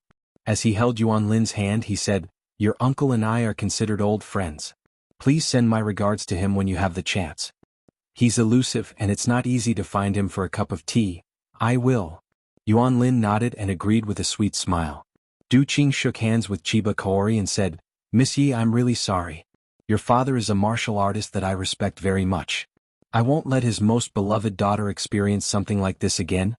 As long as you don't leave Huaqing, I'll ensure your safety. If anyone dares to bully you again, I'll repay them 100 times over." "Thank you, Mr. Du." Chiba Kaori bowed deeply to Du Qing. Although she didn't know what Mr. Fang and Du Qing were talking about upstairs, the fact that Du Qing said something like that after coming downstairs proved that he was indeed expressing his attitude. Du Qing patted Li Ya's shoulder and said, "Let's go. We won't disturb their reunion." Li Ya followed behind Du Qing and walked out of the door. She had no interest or mood to greet anyone. A great teacher produces a great disciple, and an evil teacher produces an evil disciple. After Li Ya got on the car, she immediately poured out her dissatisfaction and said, "Uncle, do we need to give that Fang Yen so much face? Who does he think he is? He's so arrogant. He hit our people and he still has the face to ask us to come and see him? We should indeed come and see him. Wouldn't it be better to bring a few dozen people to see him?" Du Qing glanced at Li Ya and said earnestly, "Do you think you can make Fang Yen stay just because you brought a few dozen people? Do you think he's a god? A few dozen people can't make him stay. If a few dozen people can't make him stay, then we'll bring 300 to 500 people. We have a lot of people anyway," Li Ya said unhappily. Du Qing shook his head lightly and said, "Even 300 to 500 people can't make him stay." Du Qing held Li Ya's hand and said with a serious expression, "Xiaoya, Fang Yen is not from the same world as us. This kind of person either be friends or never get to know each other, never be enemies. It's too dangerous, it's hard to defend against." "Uncle, who is he?" "Inner martial world." "Is there really a martial world? What is the martial world? And what is the inner river lake?" Li Ya kept asking like a curious baby. "It's too complicated and dangerous inside. It's best if you don't ask too much," Du Qing said. Although Li Ya was full of questions, she couldn't do anything if her uncle didn't say anything. The current Fang Yen is no longer the Fang Yen of the past. Du Qing sighed and said, "That's right. In the past I thought he was cheeky and not too annoying. But now he's simply an egomaniac." "He's not an egomaniac," Du Qing said. "He really is. He has the capital to be arrogant. Rosefinch Secondary's teacher? He has a grandfather who's a prime minister in the academic world?" Du Qing shook his head and said, "Fang Yen left Huaqing for 3 years, so you stopped paying attention to him? Or perhaps you've never paid attention to such a man. The current Huaqing is a huge coliseum. There are 2 top-notch experts engaged in a bloody battle. One of them is Yanjing General Family's Jiang Junling."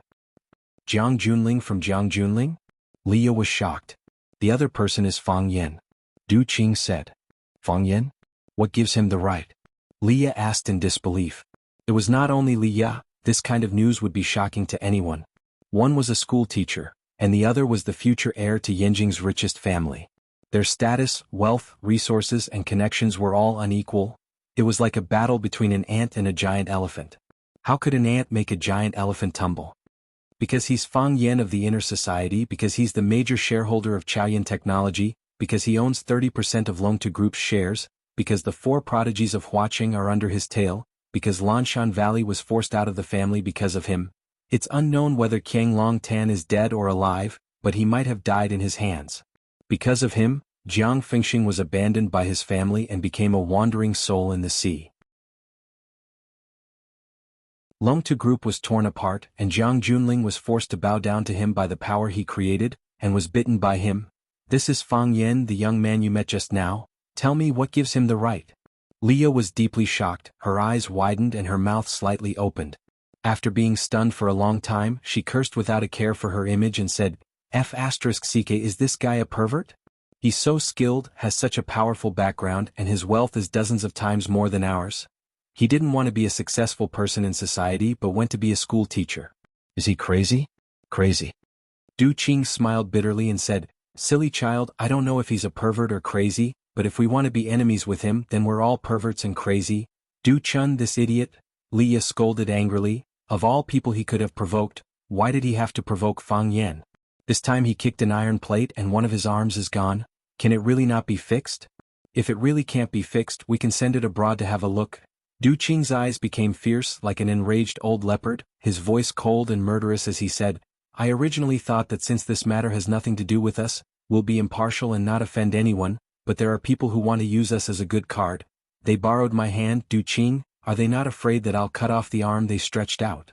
Leah was shocked. She looked at Du Qing with a face full of shock and asked, Uncle, you mean, go to the hospital? Du Qing said in a low voice.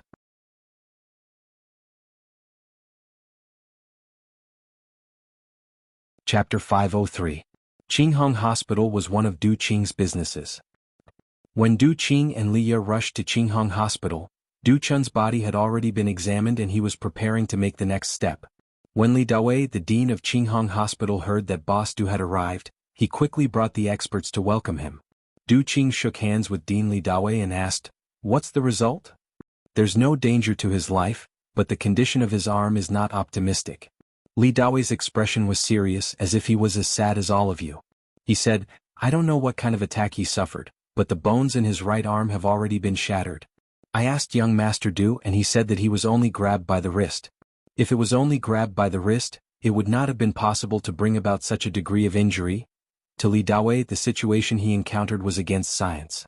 A normal person grabbed your wrist and the bones in your entire arm were shattered. Was this a myth? Therefore he believed that there were other secrets to this. Du Qing glanced at Li Ya, making her realize how terrifying Fang Yan was. He knew that this kind of situation did exist. Is there any possibility of curing Qinghong? Du Qing asked. Li Dawei shook his head and said, When young Master Du just sent it over, I gathered the orthopedic experts from the hospital to diagnose it. After the examination report came out, we immediately held a meeting. Everyone's views were not optimistic, and the only conclusion they came to was amputation. Deanly, is there really no other way? Leah asked anxiously. A perfectly fine person's arm was amputated. No one would be able to bear such a consequence. Miss Li, we've really tried our best. Li Dawei said. If we can't solve it here, what about abroad? Abroad. Is there any possibility of curing it? Leah asked. Li Dawei shook his head and said, The hope is very slim because his bones are not broken but shattered. If it's broken we can repair it. A pile of shattered bones, whether it's at home or abroad, I'm afraid there's no mature treatment plan. We can also send the examination report to a few cooperating hospitals abroad to see their feedback. Du Qing nodded and said, Do your best. We will. Li Dawei said as if he was promising. Du Chun was lying in the hospital's advanced ward. Because he had just been injected with painkillers, he had already closed his eyes and entered a deep sleep. However, his drowsiness was too shallow. When he heard the door open, he immediately opened his eyes and looked over. His face was pale, his hair was messy, and his eyes were bloodshot. Du Chun, who had always liked to dress in a British style, had fallen into such a haggard state in such a short period of time. He was about to face an even more difficult choice. Fate was really amazing. Uncle. Du Chun called out. His voice was dry and there was no moisture in his mouth. Du Chun. Leah ran to Du Chun's bedside. Seeing his unbearable pain, her eyes reddened once again and she said, Du Chun, how do you feel now? Do you feel uncomfortable anywhere? I'm fine. Du Chun's eyes were filled with bone-deep hatred as he said, That Fang Yan is too vicious. How do you know his name is Fang Yan? Du Qing looked at Du Chun expressionlessly and asked aloud. Uncle, Leah's face also froze. Yeah, how did Du Chun know that the person who cut off his arm was called Fang Yan? Or did he send someone to inquire about it after the incident? With his injuries like this, he still had the mood to ask someone to inquire about the origins of the culprit? If someone went to inquire about it after the incident, would the news have spread so quickly? The greater possibility was that Du Chun knew that the person was Fang Yan a long time ago, but he still went over recklessly, he said it himself. Du Chun's eyes were flustered as he said, when he beat someone up he said his name was Fang Yan. Du Chun, if you still want to lie to me at this time, I will turn around and leave. I will no longer care about your matters. Your life and death has nothing to do with me. Du Qing said sternly. Uncle, I was wrong. Du Chun struggled to get up, but was pressed down by Du Qing and Li Ya. Du Qing patted Du Chun's shoulder and said, Du Chun, you're still young and sometimes you don't know what's important. But now you must tell me what happened. This is very important to us. Du Chun nodded his head and said, about a week ago, Zhang Lin and Zhang Jiming came to find me and asked me to arrange a place to discuss some cooperation. I told them to go to my bar and they said that they had drunk too much recently, and now they felt like vomiting when they saw alcohol. Then they took me to a tea house called Thousand Leaves near the bar. At that time I saw Chiba Keru and thought that this woman was very beautiful.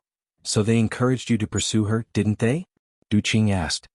Yes, they said that this was a fairyland on earth, and that such a beauty could not be missed. They also said that I would definitely not succeed. I was not convinced, so I made a bet with them, saying that I would be able to take this woman down within a month. Du Qing looked at Li Ya, meaning to say, do you think I guessed wrong? Li Ya was both angry and annoyed. She slapped Du Chun's head and scolded, Du Chun, you idiot! Have you never seen a woman in your life? They clearly treat you as a fool and set up a trap, waiting for you to jump into it. You are really not polite at all. Such a beautiful woman with the Zhang brothers' moral character. Why don't they do it themselves? Why did they have to think of a way to provoke you? Du Chun was shocked and said, they deliberately tricked me? At that time they also said that they wanted to make a move, but I said that I was the first to discover it, so I had to pay attention to first come, first served. So you went to harass the Thousand Leaves tea house again and again? To pester Chiba Keru? Li Ya asked. Since the bet has already been made, I can't give up halfway. Furthermore, I've already boasted to them that if I can't even deal with a little curator of a tea house, I'll lose too much face in front of my friends. Li Ya laughed coldly again and said, so, in order to not lose face in front of your friends, you would rather lose an arm. Du Chun's mood became irritable and said, I didn't expect it either. I didn't expect it to end like this. I've already bribed the staff of the tea house. She will inform me at any time. I didn't expect him to be so vicious. I thought the people I brought would be enough to make him suffer. You just said the staff member who tipped you off was the woman you kicked and beat? Du Qing asked. How do you know? Du Chun asked in surprise. What was she doing when you came in? She was playing the zither with someone? Du Chun said. There are so many waiters in the tea house and she is playing the zither with someone? Are you talking about the zither in the corner? Du Chun nodded and corrected, yes, it's the zither. The zither is in the corner, and you are sitting on the big round table at the entrance of the tea house. Don't ask me how I know because I saw blood on the floor of that table. In other words, you and that girl are sitting at the innermost part of the tea house, and the other is sitting at the outermost part of the tea house. Are there any other waiters between the two of you? Yes. There should be. Du Chun asked uncertainly. He wasn't a detail-oriented person. He just wanted to pick up a girl, so why would he need to pay attention to these things? Even if he did, he wouldn't care at all. They were just some insignificant people. What kind of storm could they cause? Don't you think it's strange? That girl was clearly playing the zither with someone, but when she saw you coming, she immediately came up to receive you. Furthermore, there are other staff members among you? This isn't the first time you've been to the Thousand Leaves tea house, and today isn't the first time you've lost your temper, right? Logically speaking, the staff of the tea house all know what kind of person you are. You brought a large group of people over to cause trouble, and as long as it was a normal person, they would deliberately avoid you and not want to get close to you. But she was the exact opposite. Not only was she not afraid, she even ran past the other staff members to receive them. Isn't this enough to make people suspicious? Du Chun was so shocked that he couldn't say a word.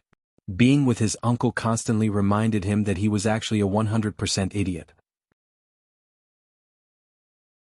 There was no substance in the middle. Li Ya finally understood the cause and effect of the problem. She looked at Du Qing in shock and said, so, Fang Yan already knew that Du Chun and the staff member who was beaten up were acting. When he saw Du Chun make a move, he was unwilling to make a move, and instead sat there quietly waiting.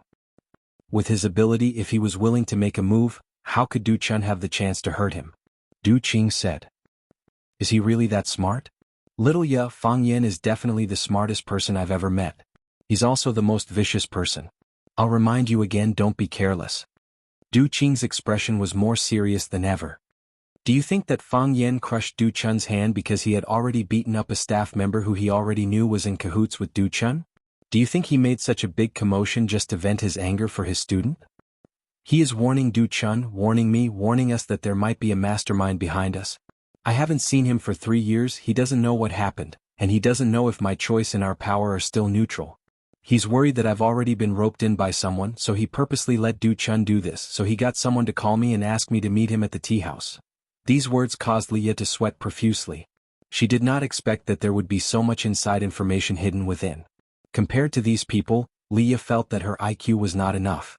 She swore in her heart that if anyone praised her for being smart again in the future, she would definitely pull out his tongue in anger. This was an insult. All the detail-oriented people in the world are bastards. Leah roared and cursed in her heart. After thinking for a while, he added, except for Uncle Du Qing. You're tuning in to the Han Li's Wuxia Adventures YouTube channel. We're so grateful for your support, and don't forget to subscribe to join us on this incredible journey through captivating stories. Your generosity through donations truly makes a world of difference, as it's the primary source of revenue that allows me to expand and enhance this channel for you. Thank you from the bottom of my heart for being a part of this adventure.